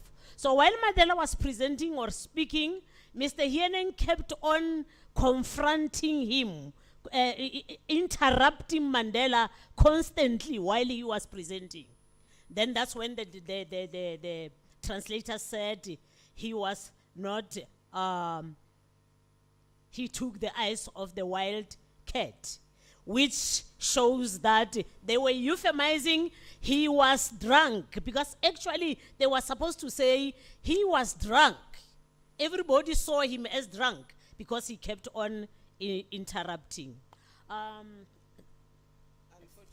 ma'am. No conclusion. Okay, it's fine. We'll get conclusion when we ask questions. Give them a round of applause.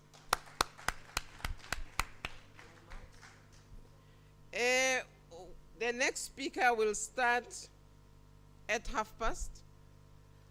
We will move to lunch at 1, I guess, depending on Mr. Coupe. But we will give the professor his time, his 30 minutes. So we'll start at past. There are just few minutes that we can ask questions to the previous presenters. I'm asked that whoever is asking question must stand up and look at that camera. Any questions, comments?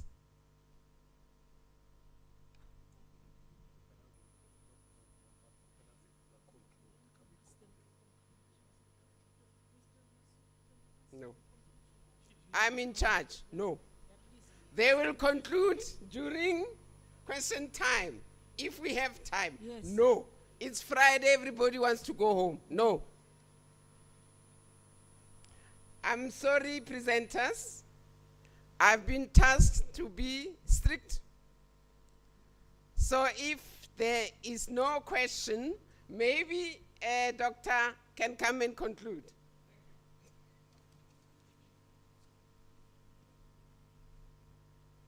Thank you, Prof, for the opportunity again to come to the stage.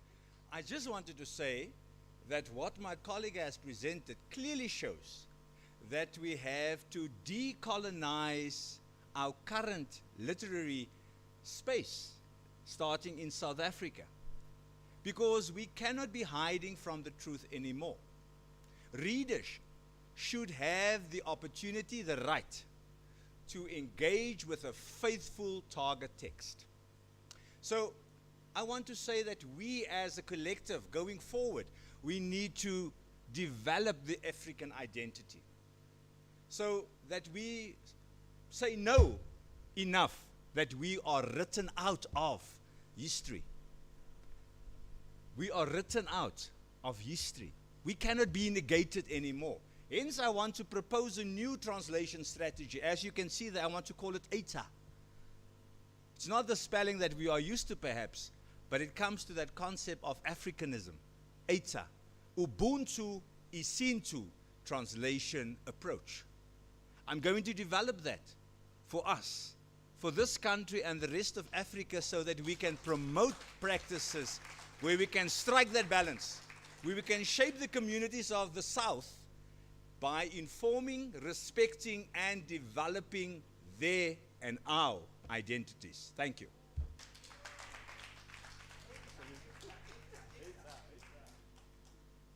Wow, what a name that they are proposing. It's an interesting name. Thank you very much, presenters. Give them a round of applause again.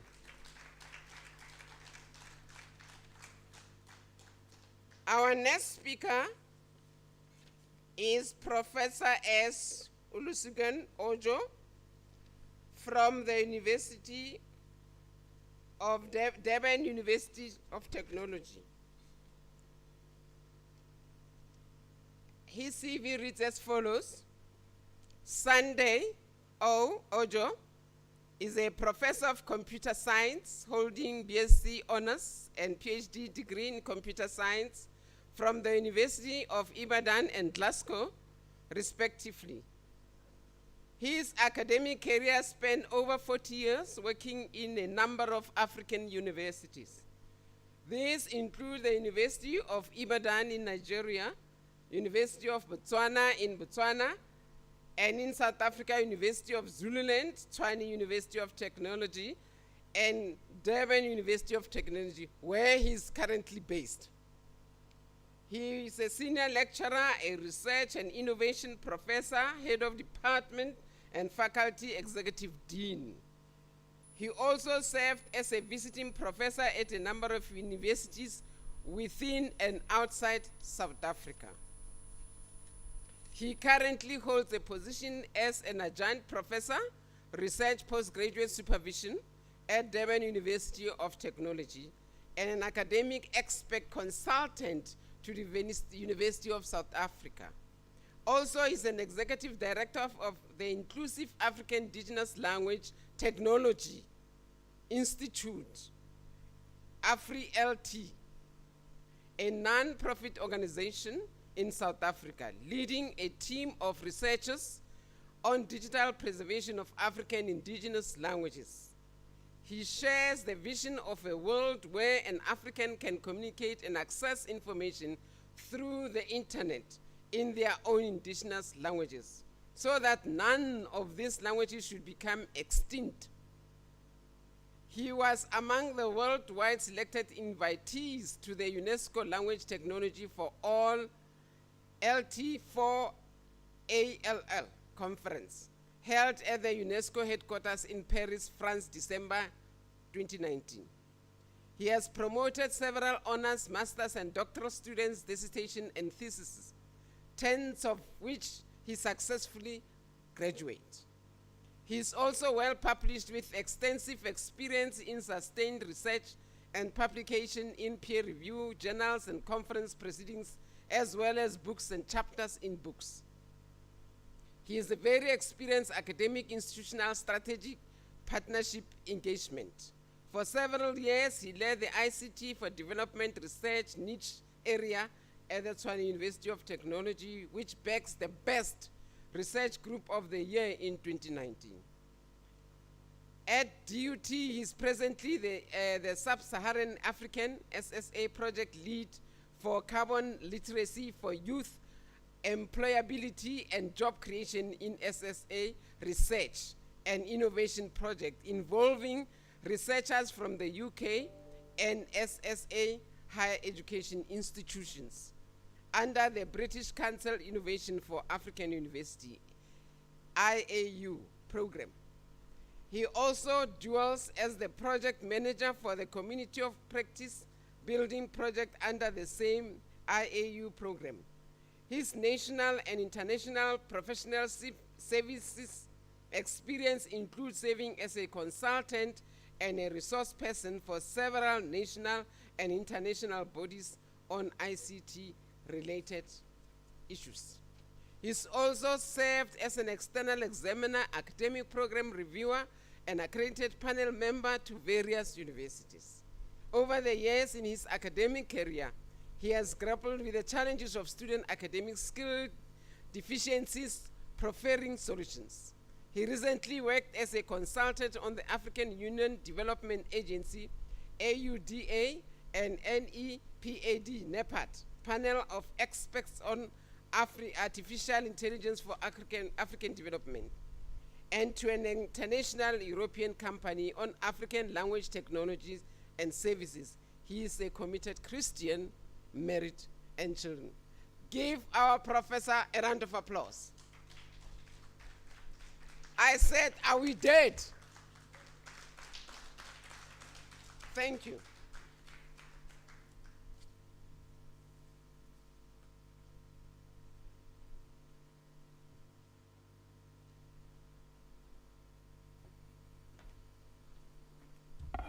Sorry, I'm a bit short-sighted. That's why I'm wearing these glasses. As such, sometimes some of the fonts of my presentation I could not read from distance, though I'm carrying this around here. They will still assist me in moving the things there. Just a moment. As you see, the title of my presentation, Human-Machine Language Translation Quality Evaluation in the Context of African Languages. Next.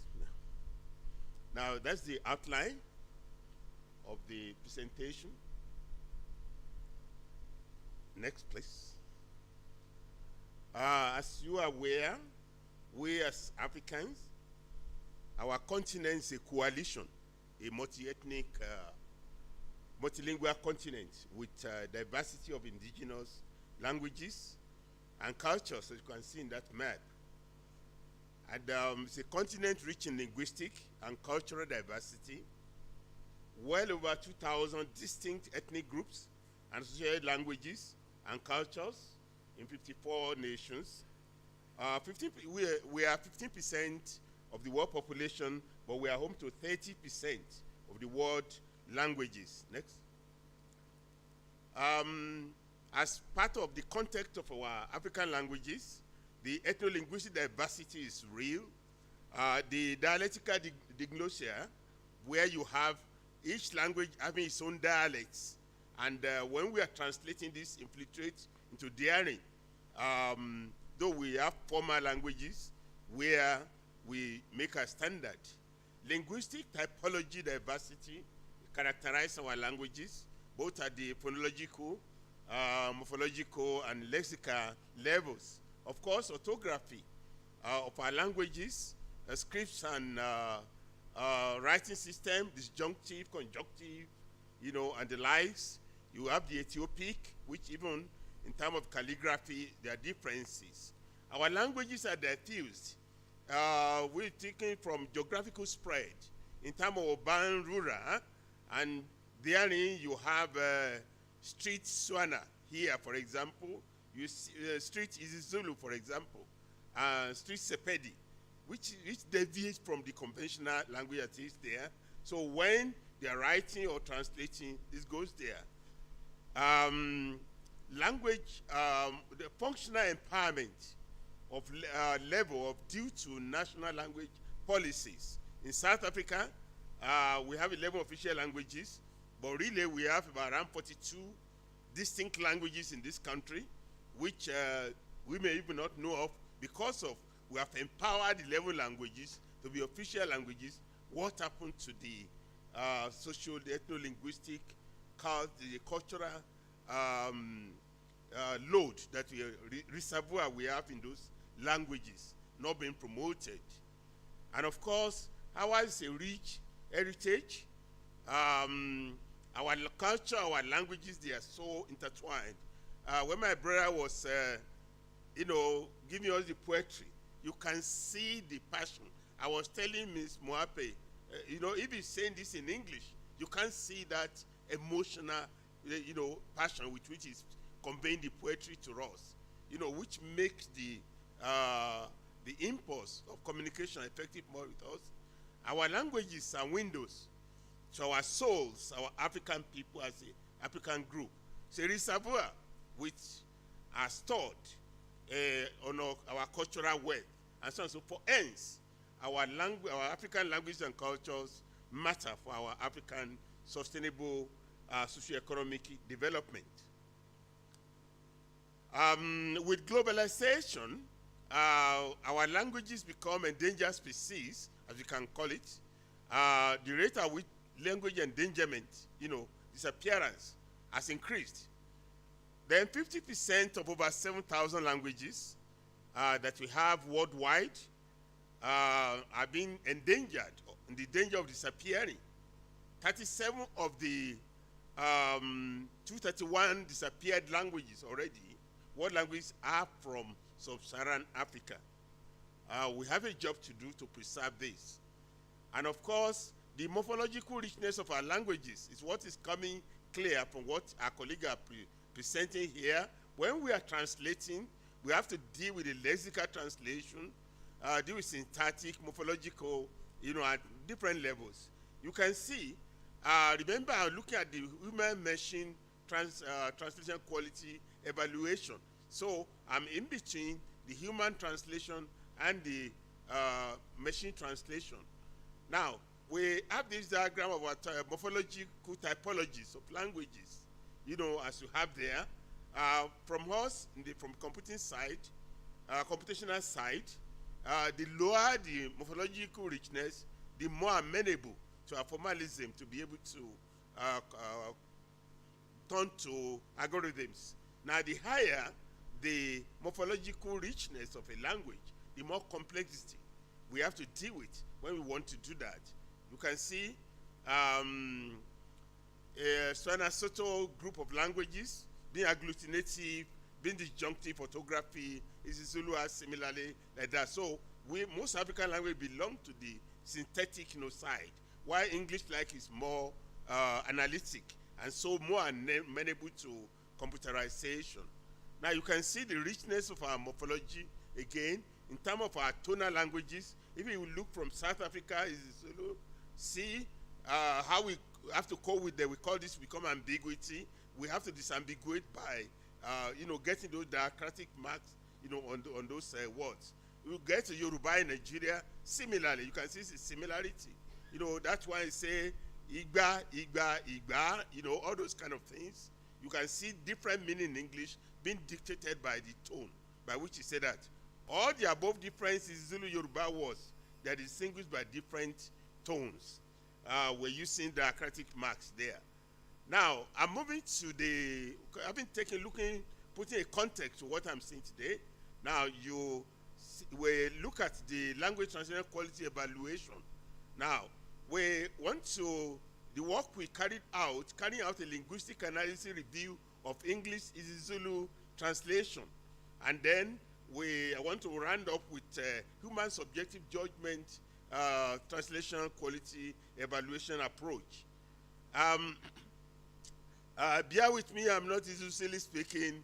I'm focusing on to bringing out the key issue I want to bring out here. Now, we got the data from the postings of our youths, all over Africa. There we're focusing on the isiZulu speaking youths now. What they post on the Facebook. That's the source of the data that we have.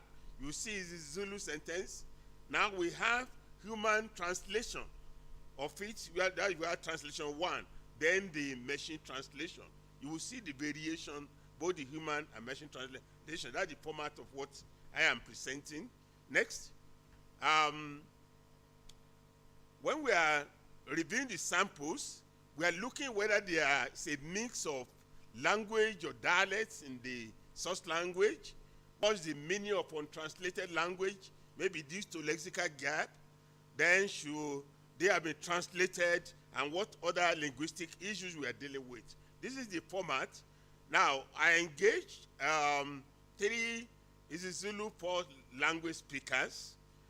2 of them, they are pure isiZulu speakers. And then 1 is speak both Swati and Swati and isiZulu. Both of them speaking as a first language speaker. This is the template. We have the sentence in isiZulu, translation 1 being the machine translation, 1 translation 2 the human translation. Now, I will focus more on the last 3 columns as what we draw out of all these translations. Next.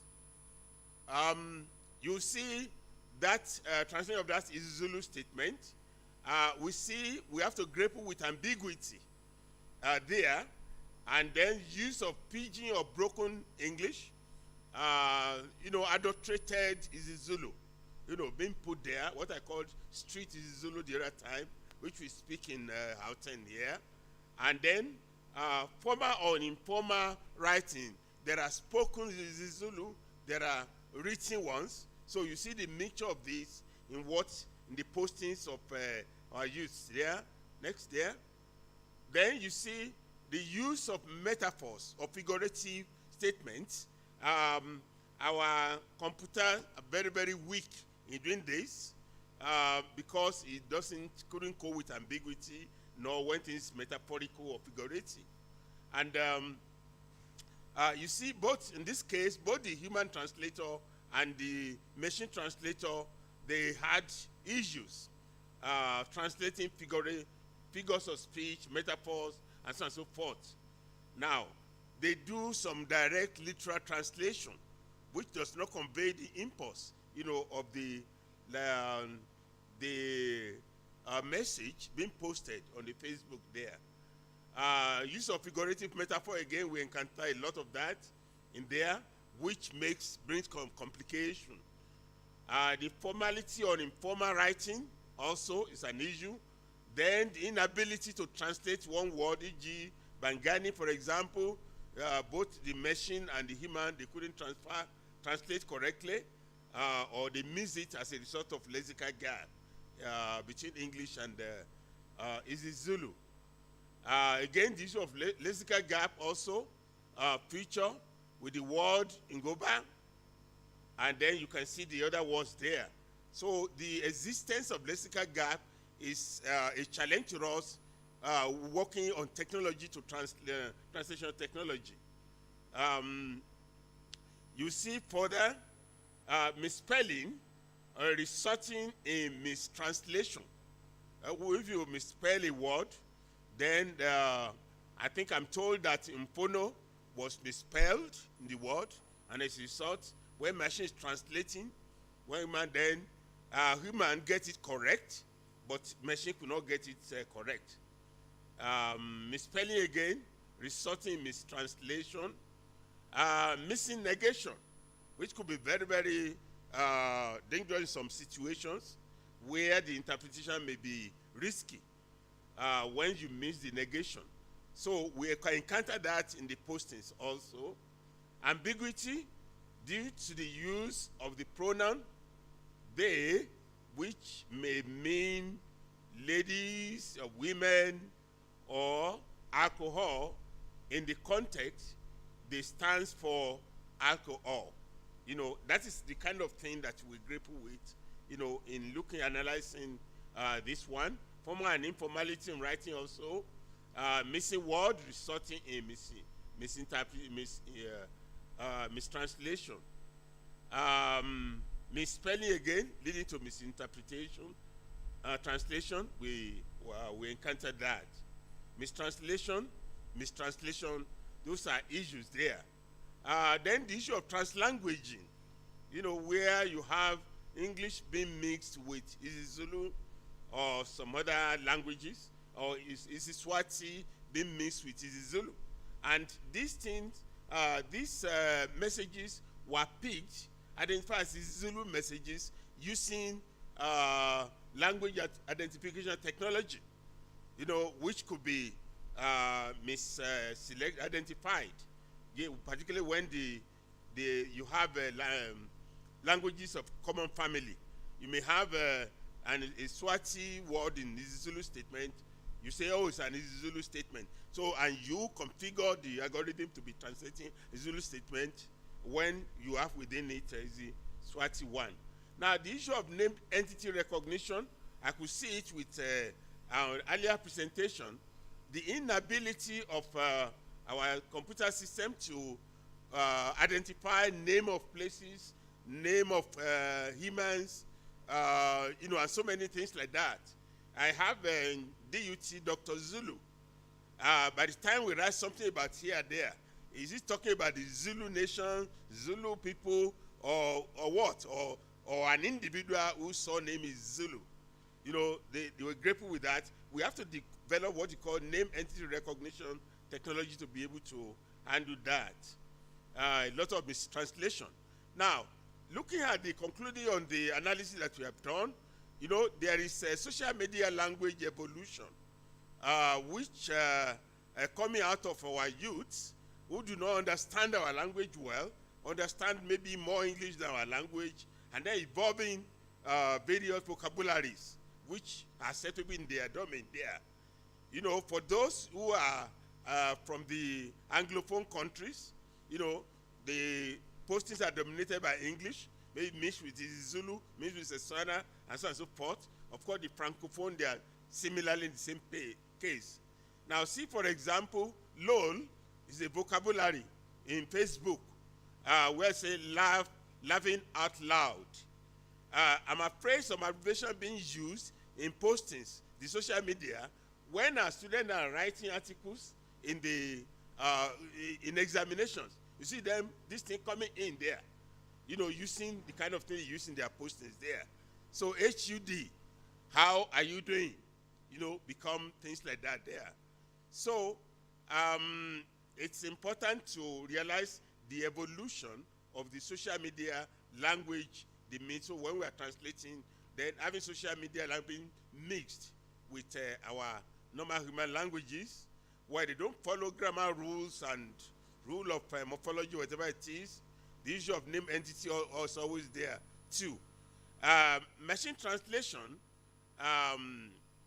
often algorithm needs to be able to be loaded with the appropriate corpus, what we call social media corpus, for it to correctly translate these postings on the social media. We face what we call architectural modeling and lexical challenges in translating Facebook postings there. Now, on the issue of cross-languaging, with regard using to language identification technology, you see, we have those groupings of our languages. Swana Soto, with those groups, Ngoni, Venda, Songa, and then Indo-Germanic there. The reality is that the language in the same family, it's easy to see cross-languaging or trans-languaging, where you see a Sesotho Selubua word in Setswana text and vice versa. So is the Xhosa, is the Zulu, and so on and so forth like that. These are issues that we emanate, you know, when we are both human and machine translation. Now, there's what we call emotional bucket with regards to the content of each of the each content of the of a given text. Now, you can write something just to make a gist, or just to inform, or to instruct. That's the intention of the message, or just to interact. Now, those ones at low emotional bucket. Now, then why you want to use it to inspire? You know, I guess my colleague in the poetry want us to ooze out some things about, inspire something about the Xhosa people group. Now, we want to use things to inspire. Advertisements, for example, to influence people to buy things. Now, the higher the emotional weight of a given text, the more difficult it is for us to undo computational translation.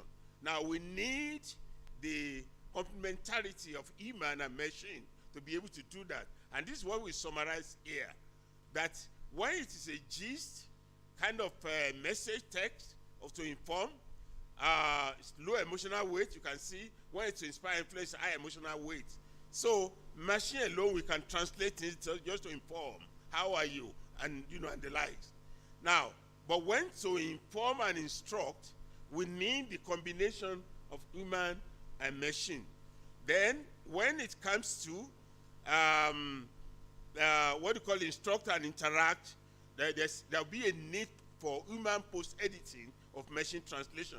Of when is to inspire and influence, I'm afraid there is a high emotional weight, hence only human can do our metaphors, our other riches. Now, sorry, I couldn't read how many times I have more. 5. Oh, okay. Now, the translation quality evaluation, human subjective, I have to fly over some things. Generally, the notion of quality of translation is somewhat inherently subjective. When people evaluate the quality of a thing, it's inherently subjective. You can have opinion differ from one human judge to the other. Translation are produced for human beings, human user, and therefore human judgment is required in the translation. We can measure the quality of our translation using the metric of semantic adequacy as so defined there, understandability as also defined there, with the issue of fluency as a metric of a measurement item for it can be can be used, nuancy or contextual appropriateness. When you find something in Zulu being derogatory or being euphemistic or whatever it is, we have to, we can use all these parameters to measure. And for us to be able to quantify these things, we often use some Likert scale, to say for fluency, for instance, from flawless to incomprehensible. Those kind of things, you can have it. It's out of the scope of this work to be showing our result of this analysis. The paper we are writing out of this, that will be reflected. There are concerns about human judgment, which I've identified there. And then the common practices, several varied kinds of human subjective judgment of machine translation outputs have been tried. And then you can see those one there. All approaches can be seen as a set of choices among a set of alternatives. Those are further practices. My time is gone, and so I will need to conclude on this by concluding to say that just as we have for the translation in evaluation too, we need more human evaluator when we want to inspire, when there's a high emotional weight, than when we have low emotional weight. We have mechanism for automatic evaluation of quality of translation also with machine. However, that's for low emotional weight. For high emotional weight, we need human judgment. Thank you.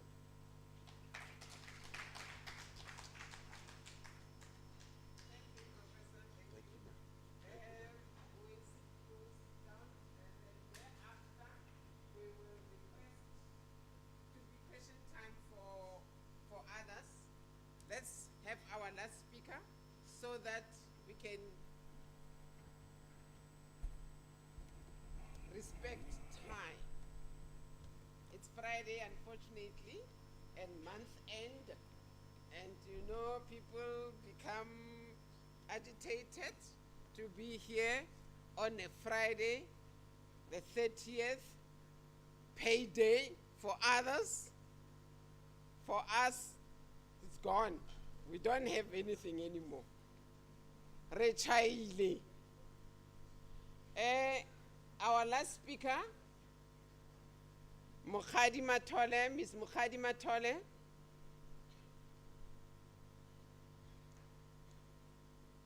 Her topic is Translation Resources, a Living Dictionary. She is a Sesotho sa Leboa Sepedi terminologist within the National Language Services Terminology Coordination section in the Department of Sports, Arts and Culture. She is currently registered as a master student at UNISA. She is responsible for creating and developing terminology in all technical fields in Sepedi, for example, pharmaceutical terms, EMS, music, etc. Apart from her normal daily work, she also works as an external collaborator in other terminology projects with other institutions like VUT and the Department of Justice. She also worked as a news reader and translator for TUT Top Stereo in 2008, while she was still a student there. In 2012, she gave a presentation during Language Management Week. She's our regular on translating cultural specific concepts in Sepedi. In 2013, she was involved in the translation of literary project and translated a book called Tum Kwam Sam from English into Sepedi. In 2018, she came again to present in our Language Week. Her title was Terminology as a Tool for Language Development. In 2022, this year, she was interviewed by Thobela FM about dealing with the creation of terminology for the disabled people. Ma'am Mokhadi Matole. Give her a round of applause.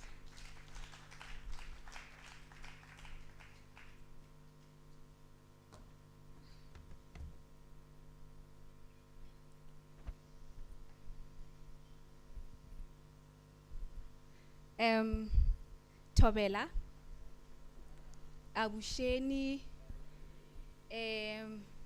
Molweni, yeah. O ale dumedishang mo ke Mokhadi le tepa go lema go ja go phala le bashumi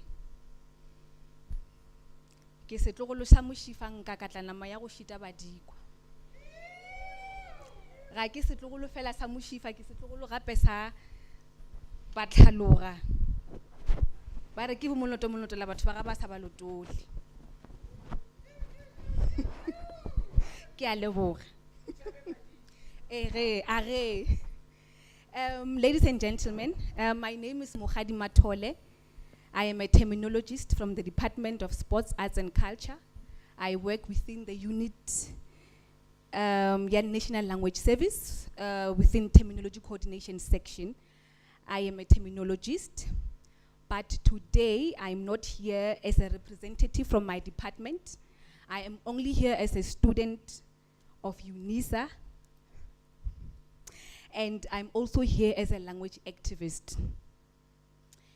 And the topic that I'm going to talk about today is a topic that is really close to my heart because it talks about the way in which African languages, in particular, Northern Sotho Sepedi / Sesotho sa Leboa. The nicest thing about my language is that it has one or more two names. Sometimes it can be Northern Sotho, sometimes it can be Sepedi, sometimes it can be Sotho sa Leboa. So that is unique about our language. So I'm going to talk about a tool. It is a techno tool that can be used in a way of digitizing my language, in particular Sotho sa Leboa. This tool is a dictionary. It is called a living dictionary. Others, they call it a talking dictionaries. Others, they call it a speaking dictionaries. Others, they say it's an intelligent dictionary. One of the UNESCO declaration is that UNESCO declared 2022 to 2032 as the International Decade of Indigenous Language, with the hope of creating a pathway of promoting mainstream linguistic diversity and multilingualism in the digital sphere. And in one of their output, which is output number 6, UNESCO states that indigenous languages are sustained as a vehicle of a living heritage and biodiversity while participating in all forms of culture that are enhanced for indigenous people. So what is UNESCO saying is basically saying that we need to come up with projects, or we need to promote our indigenous language using a digital sphere. In this case, which is an online dictionary, and it is a talking dictionary. It is a dictionary also that has got pictures, that has also has got sounds. According to humanlanguages.com, it says that our indigenous languages currently are minority and low-resource languages and excluded from the benefits and opportunities of the digital world. And this means that the status of our languages are not really promoted. And currently there are 7,000 languages and dialects in the world, of which 10% dominate the internet of the ecosystem of the internet, which is mainly English, Spanish, French, and all the other languages. So today, the discussion, I will be talking about how this tool can not only promote, but can also make my language, Sesotho sa Leboa /Sepedi, to be part of this globalization, and also for it to be part of the digitalization.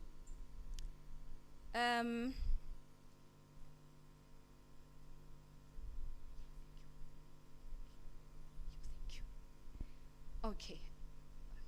Now, I'm going to explain what is a dictionary. Well, we all know what a dictionary is. A dictionary is a reference books that comes electronically or in a hard copy with a list of words with meanings in a specific language. That is according to Koch and Hornby.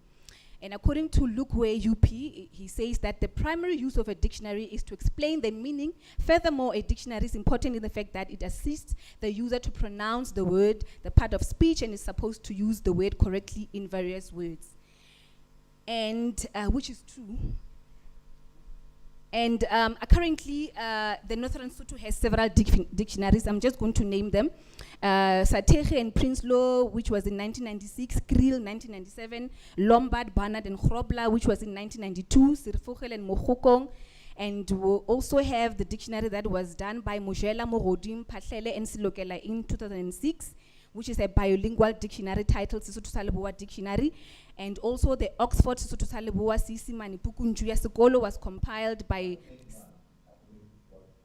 Scraver, Morodi, and Morodi. And we also have a monolingual dictionary, which is called Pukunju Thalusi Sesotho sa Leboa ka Internet, which is the only dictionary in Sesotho sa Leboa ka Internet, which was compiled in 2007. However, according to Mukoka states that Northern Sotho dictionaries reflect a variety of problems such as the following. They lack equivalence, difficulty in lemmatization, inconsistency with the use of words, and lastly, the inconsistencies of explaining cultural artifacts. For example, cultural artifacts such as foods, clothing, musical items. So in your typical Northern Sotho dictionary, when you want to look for a word, setipa, you will only find the word setipa, but you will not only find the definition, and you will only find setipa, but you will be confused because you would want to know how does setipa look like and what does setipa do. So in our typical Sesotho sa Leboa dictionary, cultural artifacts are not treated satisfactorily. So now, what is a talking dictionary? According to Living Institute for the Endangered Languages, a talking dictionary have become one of the most techno tools that is used to sustain languages and make linguistic tools easily accessible around the globe. So now a talking dictionary is a device or a program that pronounces spoken words in the normal information provided by dictionaries. So a talking dictionary is just a dictionary that talks, it is interactive, you listen to what it says, you see what it says, and it furthermore, it helps you to even see the video of whatever thing that you'll be looking for. So now, what are the uses of this living dictionary? According to the Living Tongue Institute for Endangered Languages, living dictionaries are ideal for maintaining indigenous language as well as the diaspora languages, and they can be used to preserve knowledge by recording cultural artifacts and showing their images as well.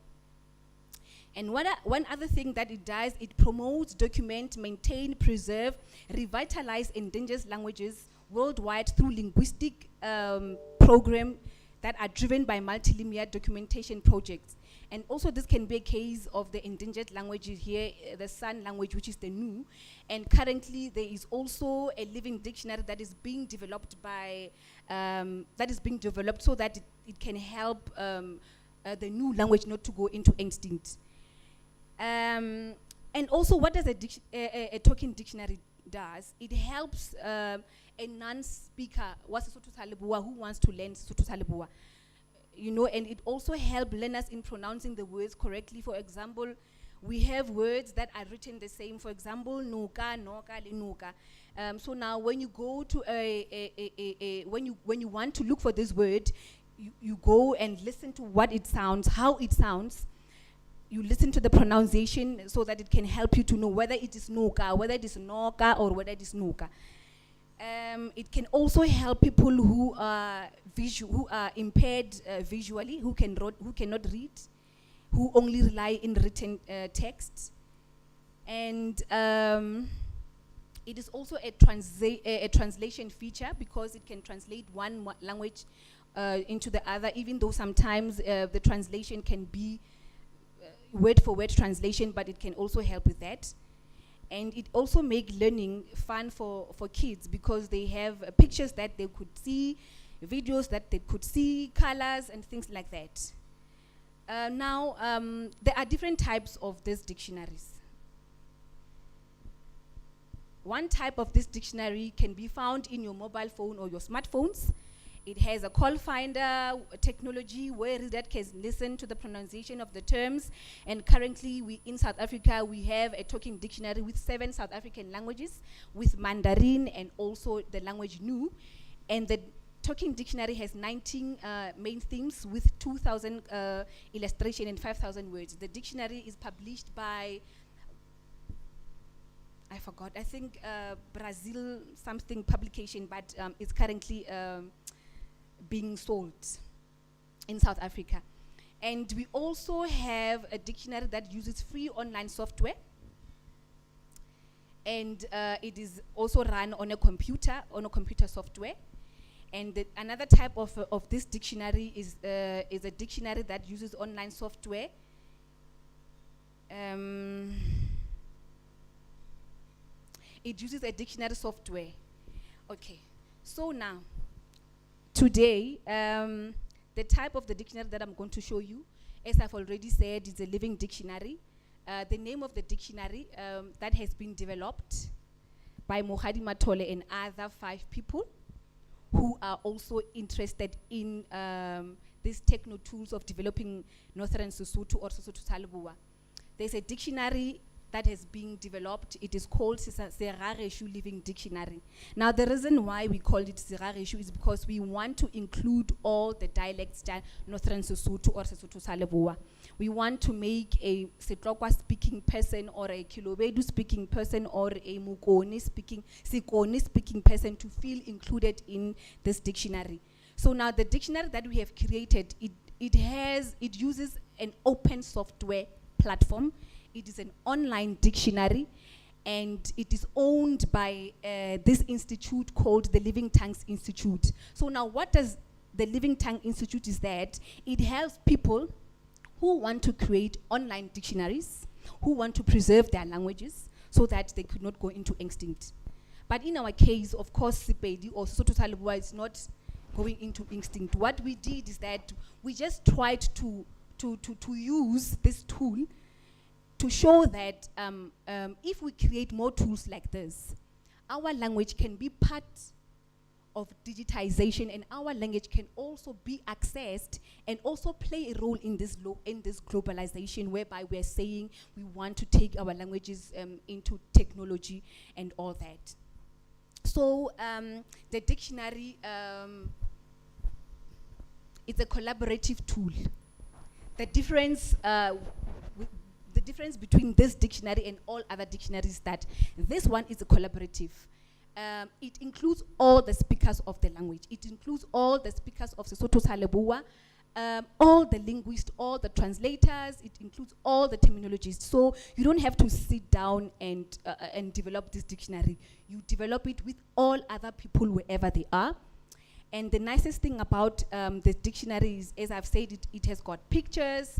As you can see there on the screen, it has got sound. And unfortunately, I cannot, on my side, I cannot be able to make you hear the sound, but Neluso will help me. And currently, the dictionary has got 502 terms. It has got 502 terms.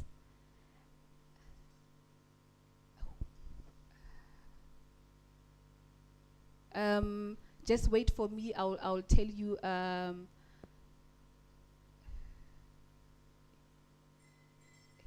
Yeah, I'll just tell you, yes.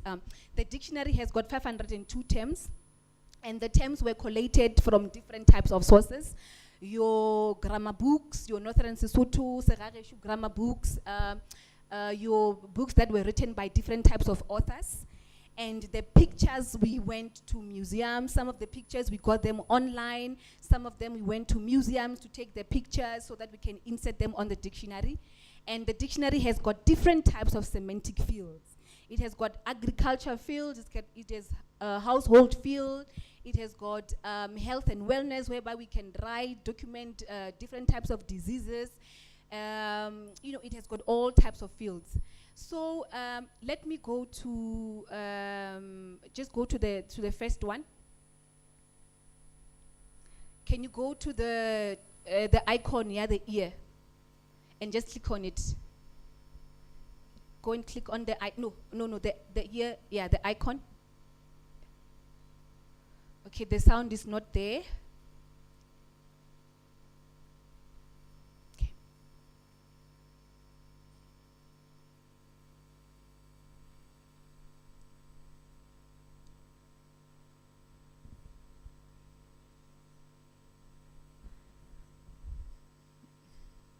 Okay. It's not, the sound is not there. Oh, okay. Okay, here's the sound. Ara. This is how it sounds. And we also have a picture there on the icon. It shows what is ara. You do not only know what is ara, but here the picture is ara. It shows what is ara, what is happening. Can you also go to the second? Can you go to the second? The second, yeah, this one, it's fine. Just go back. No, on the icon back. Yeah, go to Atlama, the second one. It shows the word Atlama and the sound, the icon. Go to, yes, Atlama.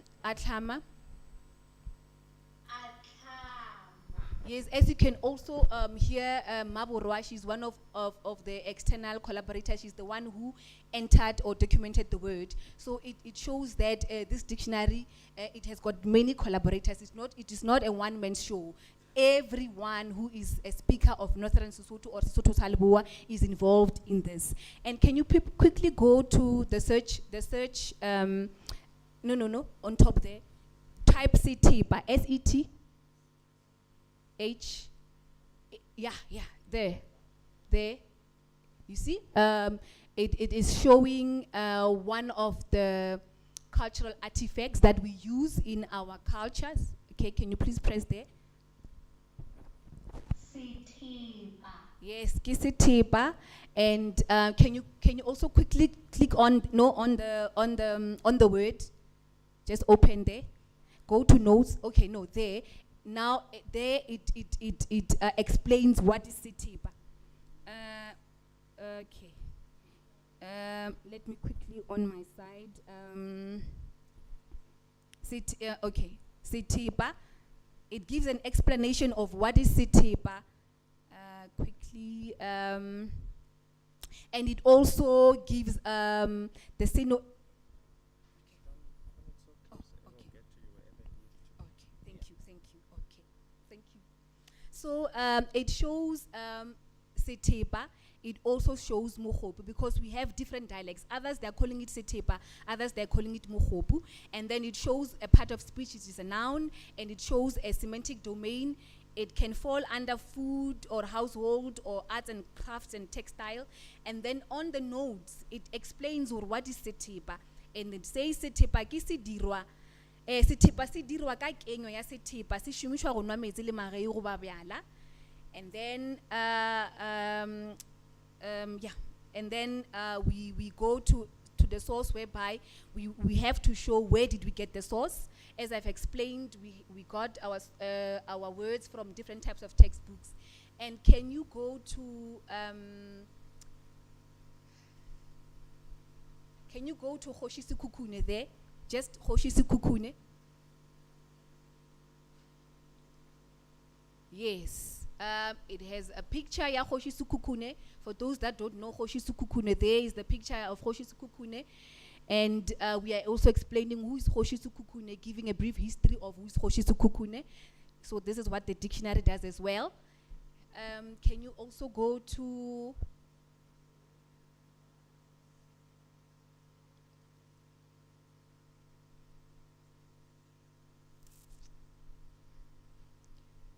yes, can you search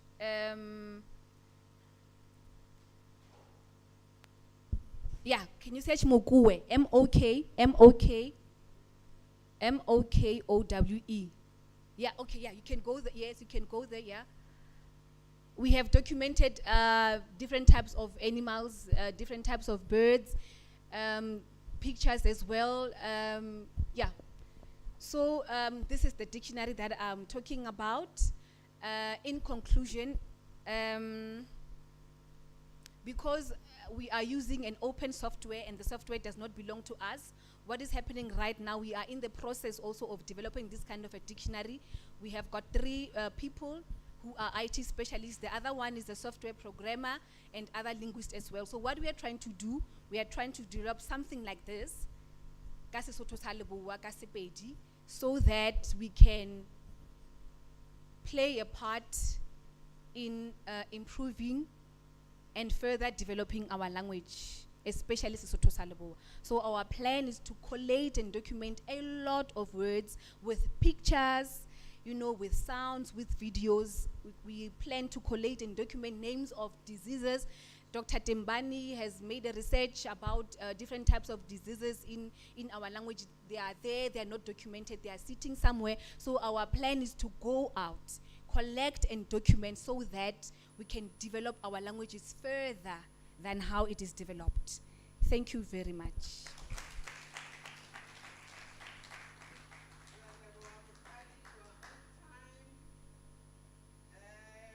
We have time for questions for our speakers before we give our poet the platform. Any questions? As I said, when you ask a question, you stand up, you look at that camera so that you can be captured.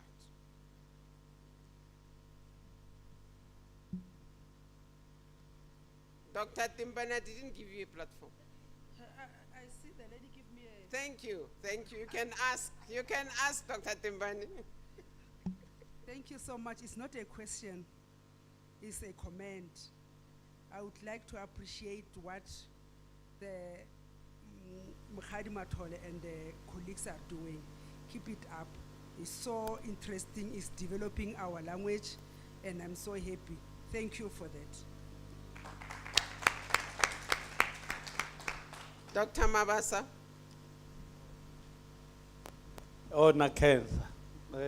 Sesumkhat, we are partners from now. We are partners in reality. What I want to comment is that when learners use these dictionaries, they don't get tired as if they're using Macmillan or Macmillan or Longman dictionaries because it amuses them. Thank you.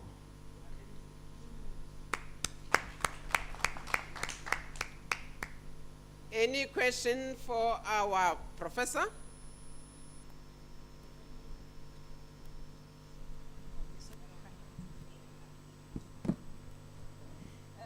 Thank you, Ms. Matole. I just want to comment, I must look there. Okay. I wish to commend you for the work you've done, especially the inclusion of pronunciation next to your lemata. It's very rare in our paper dictionaries. And it's one of the challenges in dictionaries of African languages.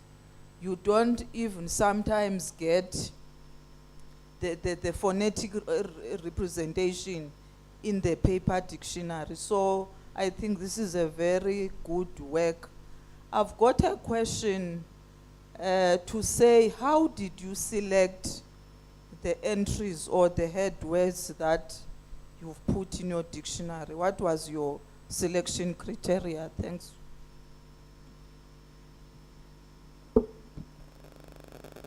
Thank you. When you answer, ma'am. Thank you. Is it on? Okay. It's Dr. Showa. Okay, how did we select? We just randomly selected words. Okay. Mukhadi? Oh, yeah. We just randomly selected words, but our main aim was that we just want to take words that are not really, that you cannot find in your typical dictionary. So our aim was that we want to take those deep cultural words that you cannot find, like Tulwane, you know, Pephamunwana, Muradi, Palamonala. Those are some of the deep cultural words that you cannot find in your typical, dictionary. So I hope I have answered you, correctly.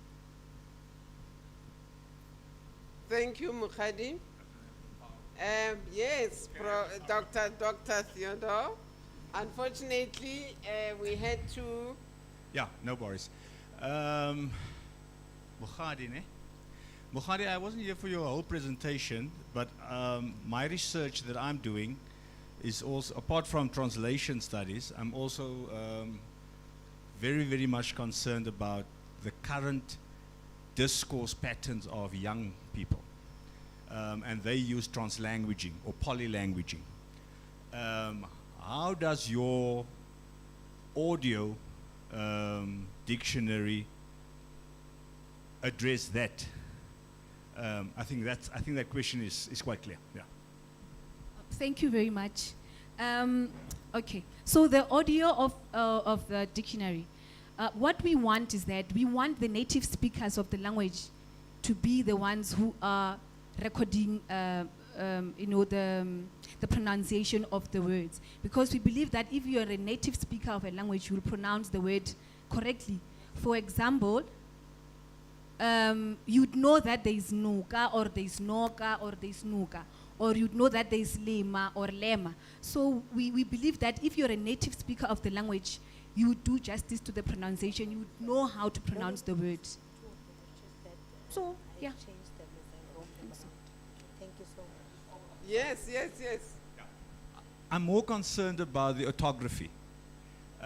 You see, because what young people are doing, they, I think the professor also mentioned it somehow, that they would mix. You know, it's sort of you using 2 or 3, or let's say 2 or more different languages, and you intertwine them, and it makes unorthographic, or rather say words that are not in named languages. I'm speaking about unnamed languages, like the hybridized forms of isiXhosa, hybridized forms of isiZulu, etc., etc., etc. So it's not about the pronunciation as much as it is about the conceptuality of the orthography. Okay. Yeah.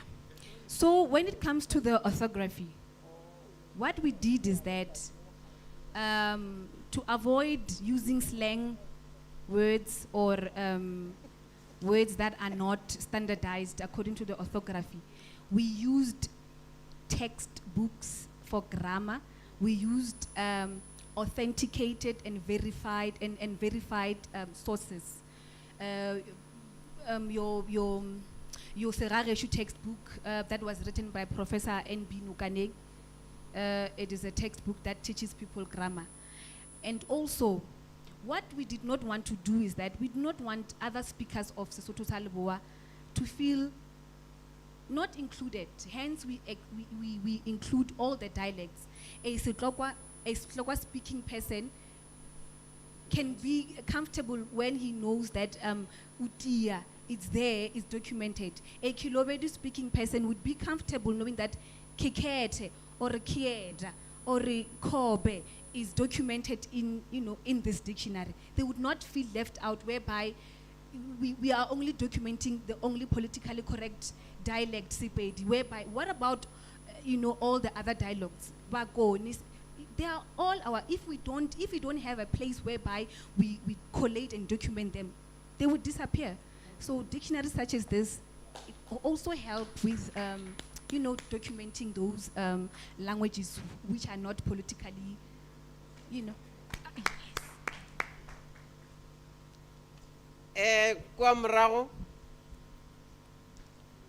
Okay, thank you very much. Isaac Matibe here, and I'm asking a question because Mokhadi asked me a question yesterday after my presentation. So it's a retribution time. No, but that was on a lighter note. Nice presentation, my sister. Everything, the living dictionary idea, I like it as a language practitioner myself and a translator. But looking at Sesotho sa Leboa, that's a language that is rich in dialect. I know you've went through the orthography route where you are looking at the more standardized form of Sepedi. However, looking at the different dialects, I know their pronunciations attached to the different dialects. So, for example, I'll give an example of when you are addressing the second person. You, in Sepedi, ke wena. Now, when you're moving more towards your Beggarsford area, bare ke weni, not wena. So, if I'm translating you using the living dictionary, Sekhakhesho living dictionary, what pronunciation will I get looking at the different dialect on which that is based? I don't know whether it makes sense, but yes, there is. Thank you. Yeah, thank you very much. Sorry, Mukhadi. Yeah. Stand there. Okay. Thank you very much. So that you can look there. Oh, okay. Yeah, thank you very much. Yeah. The question that you asked, yeah, actually is an eye-opener. Yeah, we'll take that note. It is really an eye-opener. It is a constructive. Yeah. But let me try to attempt to answer it. It's true that Sesotho sa Leboa, we have got different dialects. And there are words that are acceptable, that can be used in your standardized or in your formal language. For example, le khopa le le jai, or you can say those are words that are accepted, and they are there in our textbooks, and they are there also in the orthography. it is just that because of other issues, people do not want to use them, you know, but they are there. There are words that are standardized, they are accepted. A Kilobedis person can say Kobe, can write and say Kobe, or it is just that, you know, Dr. Mabula, you know what I'm talking about. Dr. Timbani, you know the politics that, yes. But what I'm trying to say is that there are words that are there. Instead of using Lija, you can say Luhoba, and it is a teacher cannot mark a student wrong because instead of, you know. But thank you very much for that. We will take note of that, and as we are further developing this dictionary, honestly, yeah, we'll take a look into that. Thank you very much. Let me come to the rescue of Mukhadi. Yes. What she's saying, it's an eye-opener. What the question says, there is a spoken and a written word. In Mokokong, I know people, they don't like to use Mokokong. It's this big. And it has been, you know, developed long time ago. But it's still more relevant. There is Yokwi and Yokwi. Where they were now, Weni is there. Although it's not really, people, they don't like using Mokokong. It's complicated. It does give you a definition of a word, but in an obscured way. There are 3 languages in Mokokong. It's English, Sepedi, and Afrikaans. Sometimes it gives you the definition of Sepedi. Sometimes it gives you the definition of Sepedi, English, and Afrikaans. Sometimes I don't know whether Mokokong and the rest of the compilers were choosing which word to elaborate on it or what, but it is an old dictionary and it's still relevant. Any other question? I want something for our professor. Ojo. Any question for Professor? Dr. Mabas? Okay, now, what Mematolo is doing is very good because the language is preserved. And is preserved, Dr. Shawa will agree with me, and the professors around here, that when we talk of ISO is not about America or Italy or South Africa is also international. Nigeria is also international. So if they are like Kia Aba, Kilo Kamaban, we'll get used to those messages, welcoming, greeting messages. So in short, I want to say they are doing a very good job. Thank you. And then for Prof. Yes. In humbling, I'm very much amazed because Prof can give the prefix of isiXhosa, isiZulu, whereas some of us locally here, we seem to be struggling about that. University of KZ, and I've not yet been there, but we were at Stellenbosch field visit. What I experienced, welcome be. So same applies to University of KZN. The way they are developed, they are not waiting for pencil, because you can knock and wait for the knock, and nobody will open for you. You have to sit for 10 years to come. So it's better to document, and all this will be fine there. Thank you. I'll take my head off. I'm also part of this. Prof. Ojo, your topic is human machine language translation quality, evaluation in the context of African languages. My question is, who is doing the quality in those machines, because the machine translation, some people, they just use machine translation for the sake of using machine translation, for the sake of finishing translating whatever they are supposed to translate. They don't go back and do quality assurance on what the machine has translated. So in your case, as an expert in this area, who does the quality?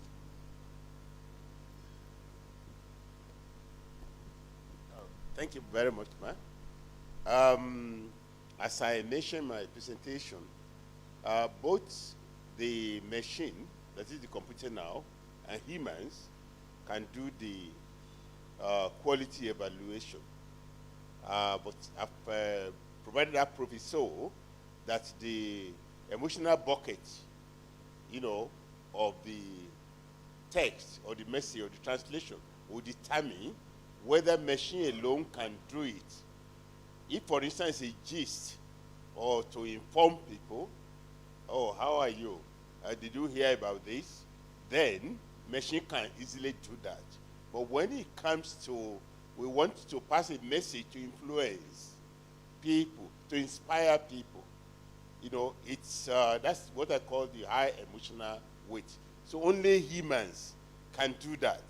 When we want to evaluate the translation of our metaphoric statements, proverbs, and thereabout, humans will do.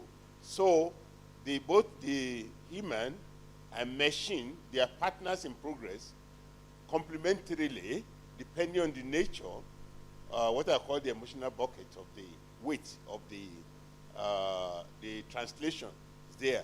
We have what you call blue, a kind of system of metric, which we do quick automatic evaluation of that translation. If translation is 0 to English, for example, you can tell me the fluency of that language, of what you have translated, using our parameters. But within the human, to confirm that that quality is adequate for humans as it is. Thank you, ma'am. Thank you. Any other question? I'm taking off my head again. Dr. Rodrigue. Unfortunately, your partner, she has some pressing issues to attend to.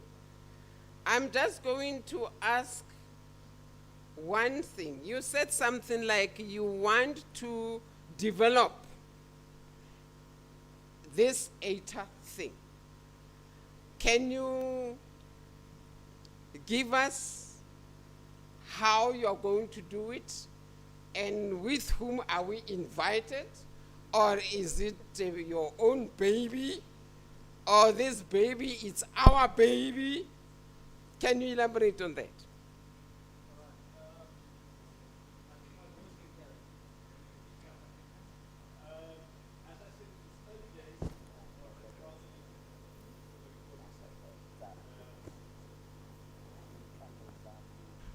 As I said earlier, I think it's early days.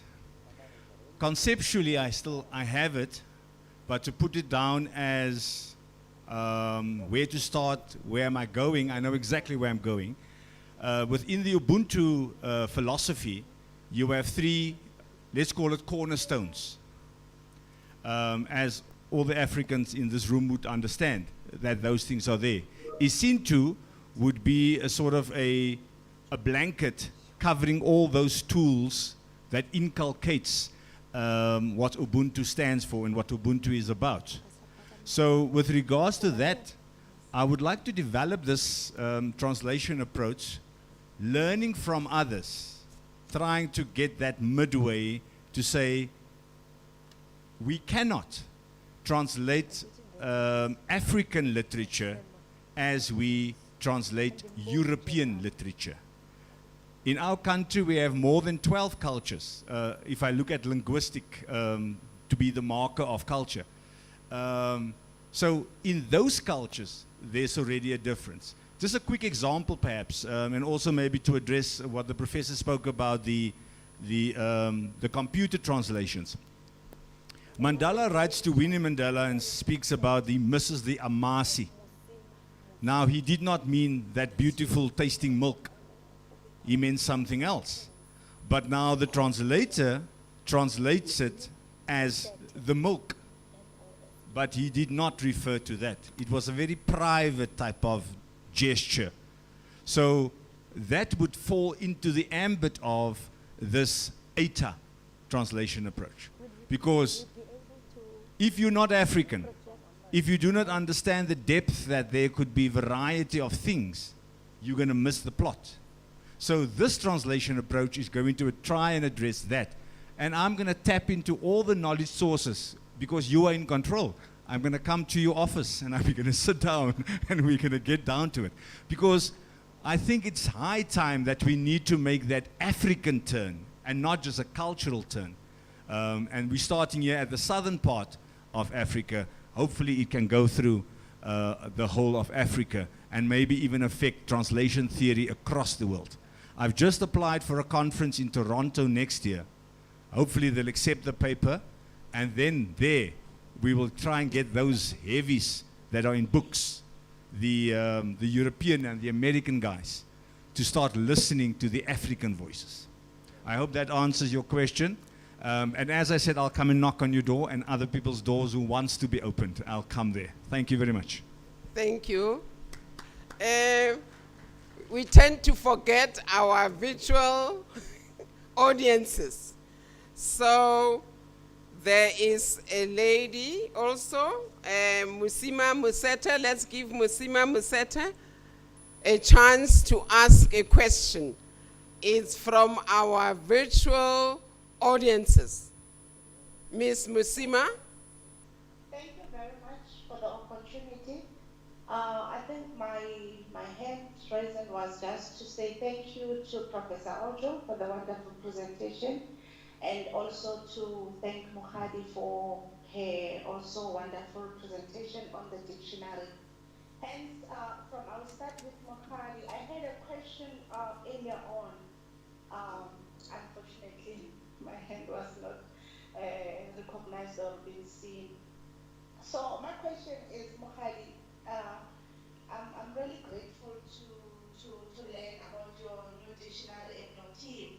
However, I'm still saying, if, for example, you want to cover all the Sepedi, diverse lack of pronunciation, is it not going to create much of a big, let's say, confusion? I understand the fact of everybody feeling being recognized professionally, but my concern is in terms of Sepedi, Salisbury Chakamu classing, like the one that we write for our matriculants and the one that we write when we write our Dawki show and so on. Is it not going to create a confusion for the new generation?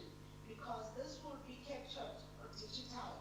However, now when they learn, how are they going to come to understand that this is the term that is acceptable for me to use when I write my essay or when I write or I answer a question in an examination room? So that is where I wanted clarity in terms of how you're going to indicate perhaps from your dictionary. Again, from Professor Ojo, I was just going to say I'm very much excited that this is happening, and then it means that our indigenous languages, especially the sense representation of, for example, having one word with different meaning, is going to be captured and being recognized by machines, because it is still one of the huge gap that is not yet being captured, like with the less morphological languages. So when you have a word in Sepedi, like Onuga, it has different meanings. So how are we going to teach different machines, like cell phones, and so on and on, how to understand that if this is the word that I want to use, then I'm referring to this particular sentence, because irrespective of they are pronounced differently.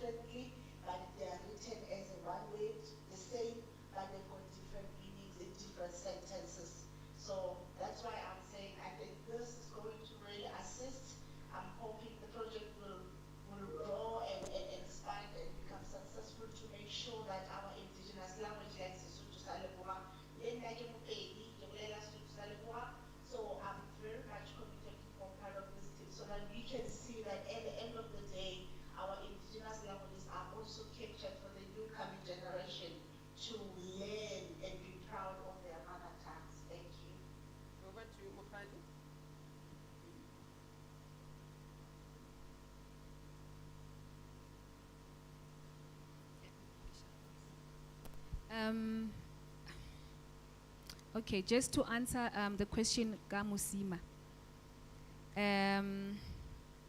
For now, I understand the issue of confusion and saying that what if learners get confused and end.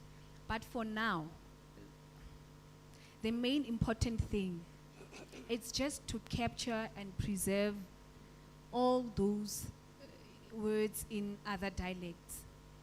How, moving forward on whether people are going to be confused or what, we will honestly look into that. But for now, it's for a Kilobedu speaker, when he goes into the dictionary, akwe a sound ya kieda, akwe a sound ya kobe, akwe a sound ya kikete, and for a mutokwa speaker, akwe a sound ya kitautia, you know, or palaburwa or whoever, akwe kitaungomota, you know, for that is the most important thing for now. You know, for other dialects, you know, for other speakers of other dialects, just to hear akakwa kikiedra karabugunju. You know, that is what we are trying to say, to preserve all these other dialects. But as for confusion and, you know, other linguists and, you know, the speakers just so we really need to sit down and sort this issue. Yeah, why is it wrong for a child wrong because you see? So those are issues that we really have to address as the speakers here. I hope I have answered the question.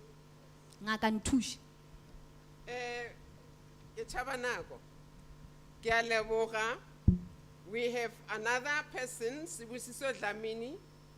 Can you ask your question, please? From our virtual audience. Yes, thank you, Chair. Thank you very much. It's not actually a question, it's a comment. However, Mosima has actually said what I wanted to say with regards to Prof. Ojo's presentation. Thank you so much, Prof, for your wonderful and thought-provoking presentation. As you know, we work together on the project that you mentioned earlier on here at Djibouti with my program language practice.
professor say something? It seems they are your students or they are your collaborators. I don't know. Yeah, he's the head of translation, language translation.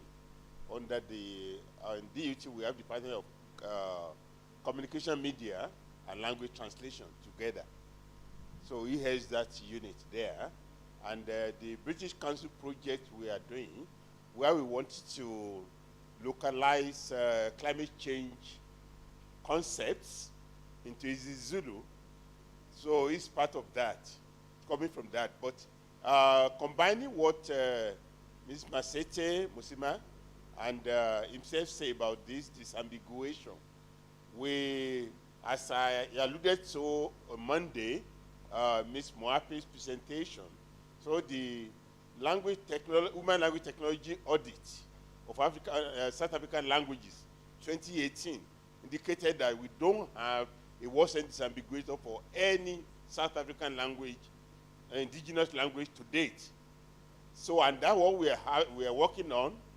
One, that Masete is my student, working on Sesotho Sadeboa, word-sense disambiguator. Ms. Moape is working on Setswana word-sense disambiguator. And she traveled to Tunisia recently to discover that there is a parallel work going on in Botswana.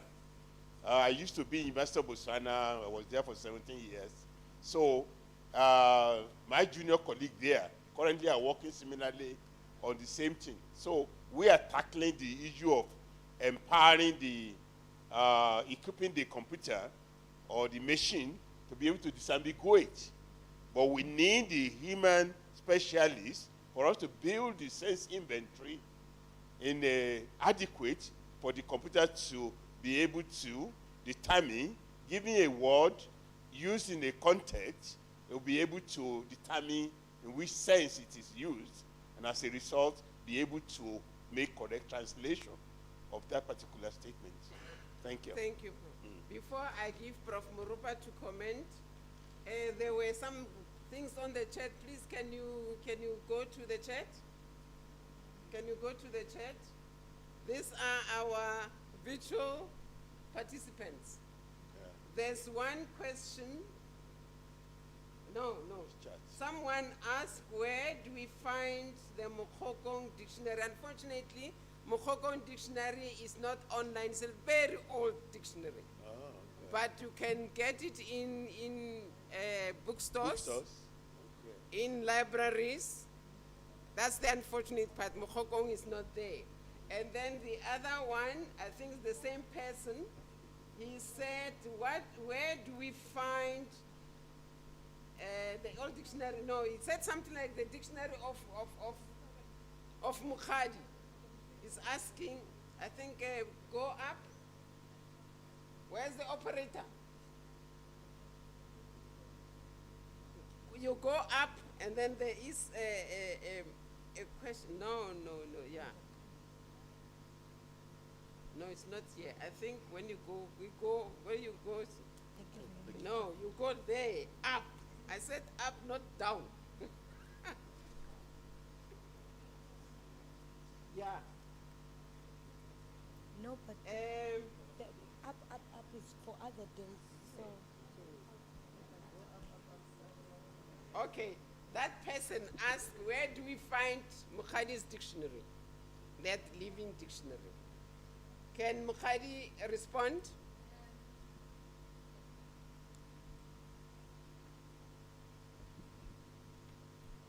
Okay. What happens is that if someone is interested in being part of an external collaborator, what happens is that they send us their email, and we also we invite them to be part of the dictionary. So anyone who wants to participate, they can send me their email, and I can send them the link and invite them so that they can be part of a collaborative work in this dictionary. Okay. Yeah. For now, you can't go online and find it and Google it. You need to be part of the dictionary so that you can access it. Okay, thank you.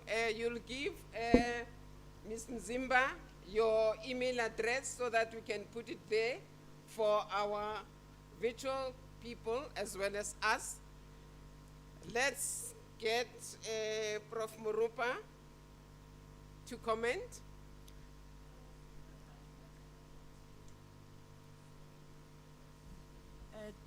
Thank you, Dr. Ria. No, I had just two comments. For instance, regarding Prof. Ojo's presentation, that the human participant in evaluating machine translation is very key. Even when you do your analysis using a software tool, you need to verify as a human the results that come out. And secondly, when it comes to you, Mukhadi, first of all, I just want to congratulate you with your team for the work that you are doing. We just need, we need to support you as the Department of Linguistics and Modern Languages, and especially your supervisor. And then regarding what has been asked by colleagues regarding some of the terms and orthography, to me, what is key in this project is the preservation of the language. It doesn't matter even if it's not perfect, but the goal, the main goal, that we should not lose our language, because if it's only spoken, we're going to lose it. For instance, I'll just give an example that when it comes to our oral literature, looking at the folk tales, we lost some of them because nobody went around writing them down.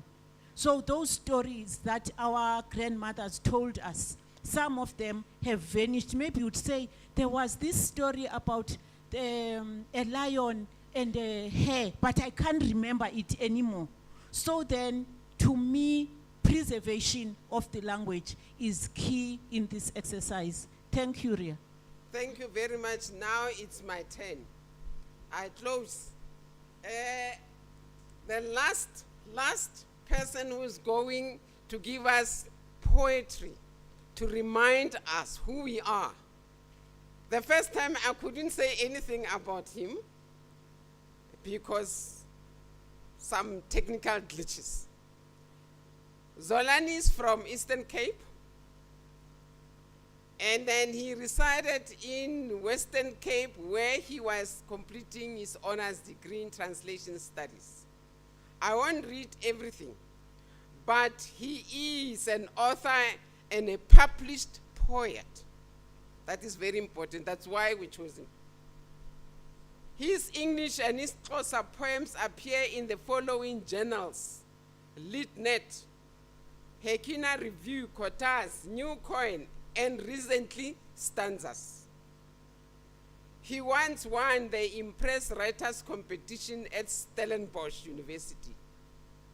So he's an upcoming publications, Gumhla Zabulalana, a short story has been published by Macmillan. So give him a round of applause again and come and give us that poetry.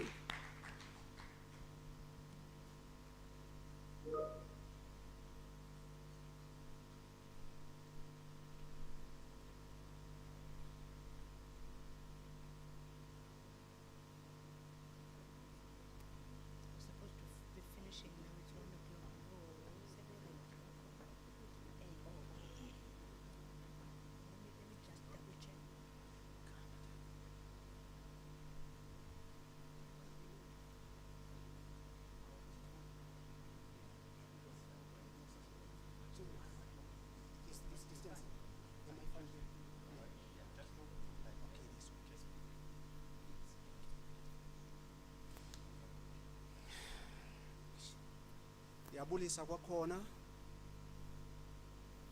I greet you again in this, I hope it's afternoon now. It's after 12.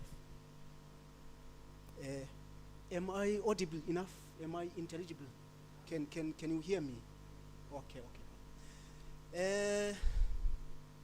First of all, I would like to briefly, I would like to ask if there's anyone in the hall or even virtually who has got like sensitive ears. By sensitive ears, I mean that if someone is kind of sensitive, he must just peacefully leave the hall. Otherwise, somehow along the performance or the presentation, I'm going to call spade a spade. So if anyone is sensitive here in the hall, peacefully he must leave the hall. Or if anyone is sensitive, anyone who is watching visually, he must just close the mic. Okay. Right. Asinamta. Asinamta. Asinamta nangoku. Siyahamba siyavabula. Siyahamba siyavunguza. Siyahamba siyafathula. Kweli lizwe lokhokho bethu. Yinqu nangoku asinamda madoda. Si Afrika enye. Sikwalihlabathi elinye. Simanyene kodwa simanywa ngabo bumenemene nabubhethengu. Koko simanywe zilwimi. Khebeke simanywe ngabaguquleli izilwimi. Yalo linsimbi lo lenye insimbi. Sakhudlana ngamagxalaba into zikaThixo. Sawangazelisa. Sawalazelisa zithetha ihlahlahla zithetha into engavwa mntu. Yalo linsimbi lo lenye insimbi. Yalo linsimbi yaseYaoundé lo linsimbi yaseLilongwe. Yalo linsimbi. Yalo linsimbi yaseCairo. Ilo linsimbi yaseKapa. Yalo linsimbi lo lenye insimbi. Singumxube sivanya. Sizinsipho kanye sizinkoduso. Singumgubo wengxowenye umgubo kaphezulu. Sivela phezulu sivela embindini. Sivela emazantsi. Ukanti sivela empumba sikwavela nasentshona. Singumgubo wengxowenye. Singumxube. Inene ndithi sivanya. Sixubene simanyene sihlankene sithetha sonke. Sithetha ntonye. Sithetha ngokuvana ndithi yalo linsimbi lo lenye insimbi. Sigqiba ukuselivanya ndithi yalo linsimbi lo lenye insimbi. Singama-Afrika, singama-Asia, singama-China, singama-Japan, singama-Singapore, ukanti singama-French, singama-Ngesi, singama-Portuguese, sithetha isiPhuthukezi side sihlale ngophothe. Yalo linsimbi lo lenye insimbi. Zamanyana izizwe zimanyanela amanyala enyoka iphunga umhluzi mingenyawo. Phansi kwenduli yama-UNISA. Abesithi ama-UNISA, we unite them all. Sibamanya sibabopha ngebhanti elinye. Sibabopha ngebhanti yomguqula izilwimi. Ibhanti evala amazibuko. Ibhanti evala amatyhelufa. Yalo linsimbi lo lenye insimbi. Wayiphakamisa iflegi kaYunisa umntaka Muropa. Wakhombisa izizwe apha ingakho inyamakazi. Sayihlinza sade sayihlikihla kwihlathi elikude kufuphi noYunisa. Sakhala isigodlo phezu kwentaba. Simemelela izizwe ngezizwe. Yalo linsimbi lo lenye insimbi. Ukuze izizwe ngezizwe zize singasahambi ngenyawo. ukuzisa izwe ngesizwe size singasahambi nganyawo koko size sezihamba ngelwimi ndithi mntakaba welwimi sezirhuqa phantsi kwemithombo yezidlwengu. Sinika mntakaba usinika nantsi inyikitsha nanku umhlola nasi isimanga nasi isimamaku nasi intlanga zirhuqa ngelwimi okwemithombo yezidlwengu. Ngumnqa kaThixo lotshe siza ngomzemfili. Nditheni yazithanda iindaba nangoku yalo lintsimbi lolenye intsimbi yalo lintsimbi lolenye intsimbi yalo lintsimbi lolenye intsimbi nangoku.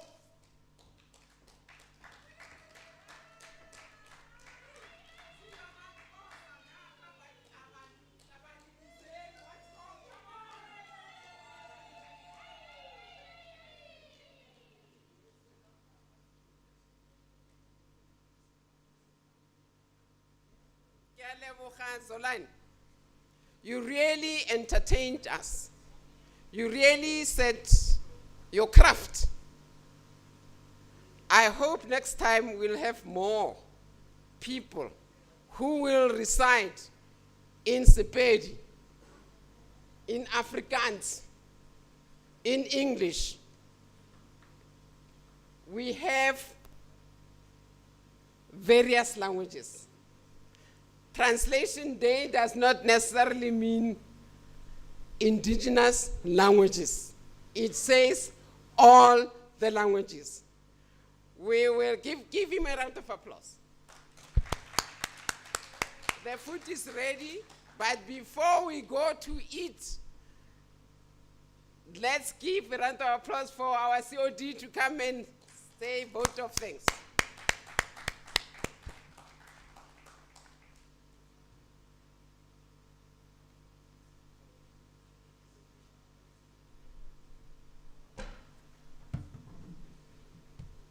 Okay, good afternoon, colleagues. I won't keep you long because it's time to get lunch. First of all, I would like to thank everyone who was able to come and those who also participated virtually. Thank you, Prof. Morupa, for giving a very good introduction when we started. You said something about the project, that it began around 2013. It was a small thought then, but now it has become a very big thing. It's no longer a departmental project, but it's a university project. In that light, I would also like to thank our dean, who has sponsored this project and made sure that we get tea and food that we are going to get, and also the venue that we are in at the moment, and also all other people that are helping us there with sound, with videos, with photos and so on. So the dean supported us, and it was very successful. Prof. Mrupa also spoke about the need for partnership. The project is partnership between the Department of Linguistics and the language unit, but also other universities that are taking part here. We've got scholars, we've got professors from other universities and other institutions also. We've got someone from Department of Arts and Culture, which is also very good because it shows the collaboration that we are having with other structures, that in our endeavor to make sure that our languages are developed, we need partnership, we need to work together.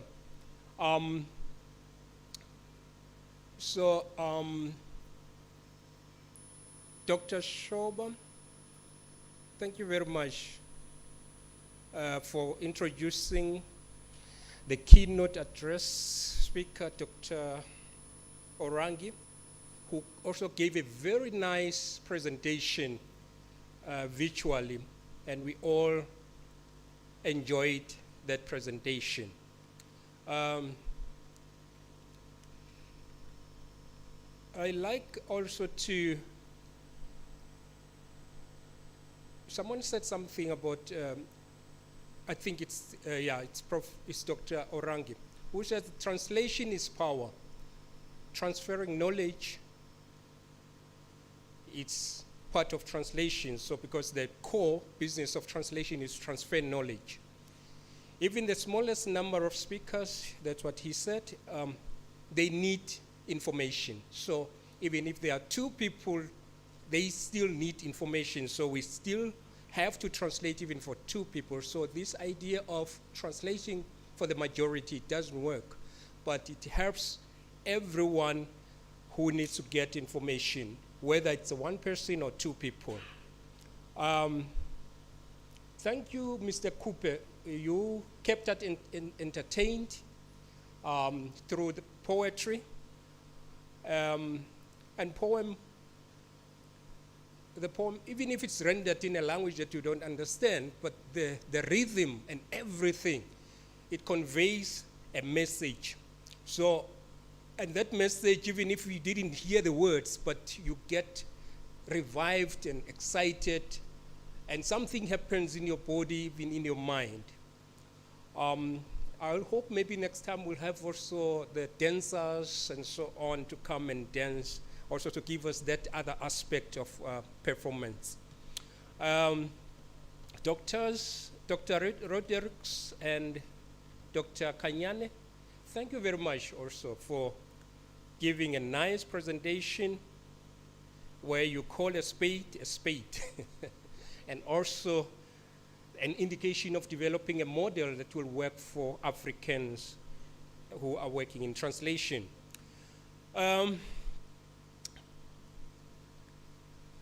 You also said something about the relationship between the source and the translated text.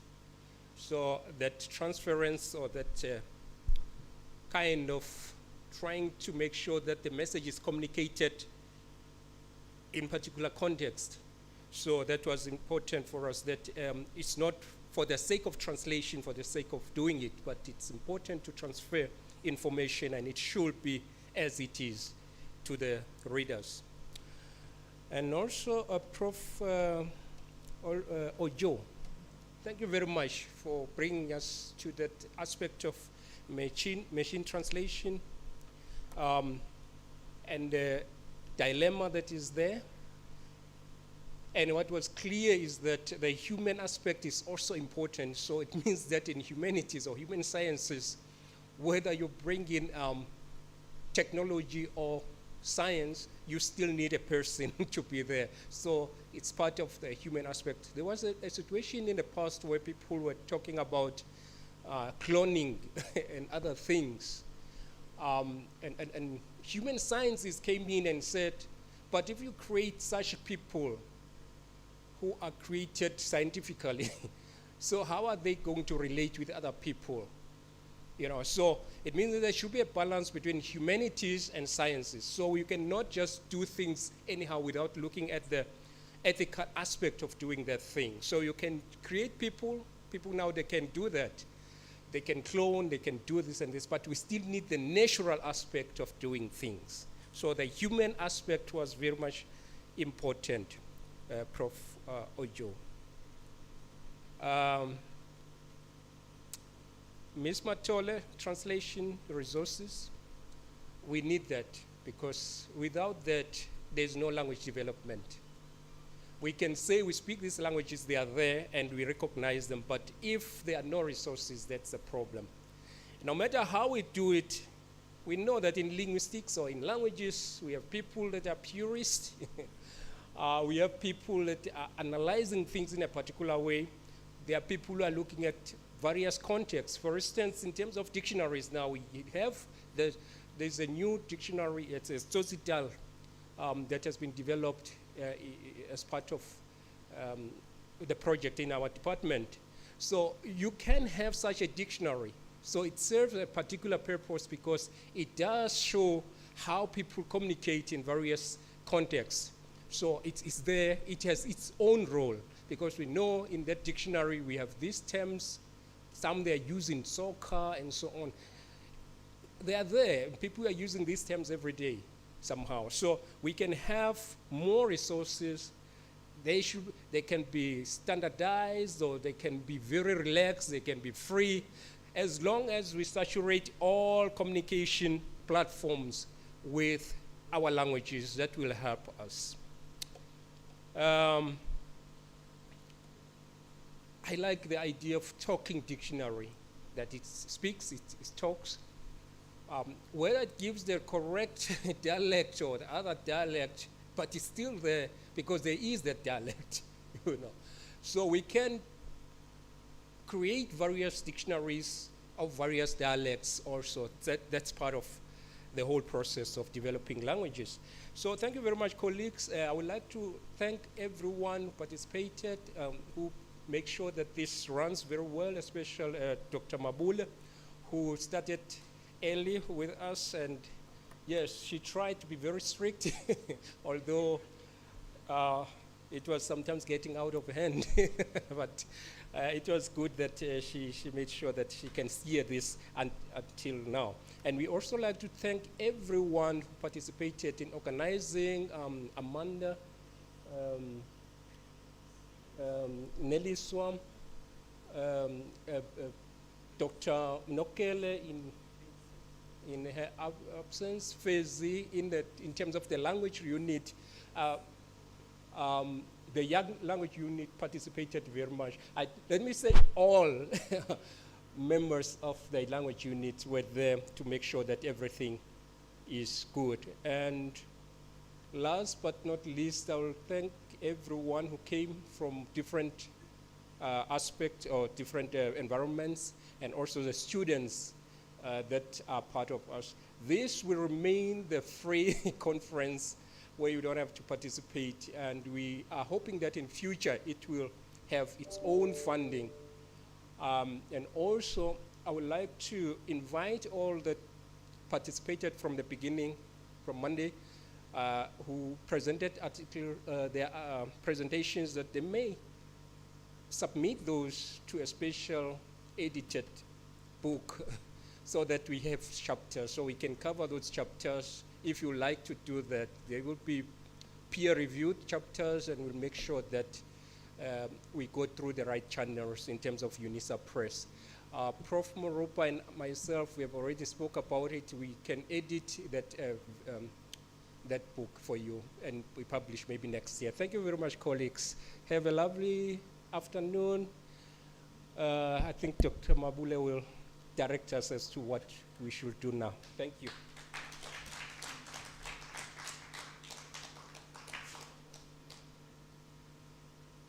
Thank you everyone for your attendance. Lunch is served there. We can proceed to have our lunch. Thank you, thank you, thank you. Ke a leboga le šomile gabotse, ke leboga kudu thekgo ya lena, ka ntle le lena ga ke selo. Thank you.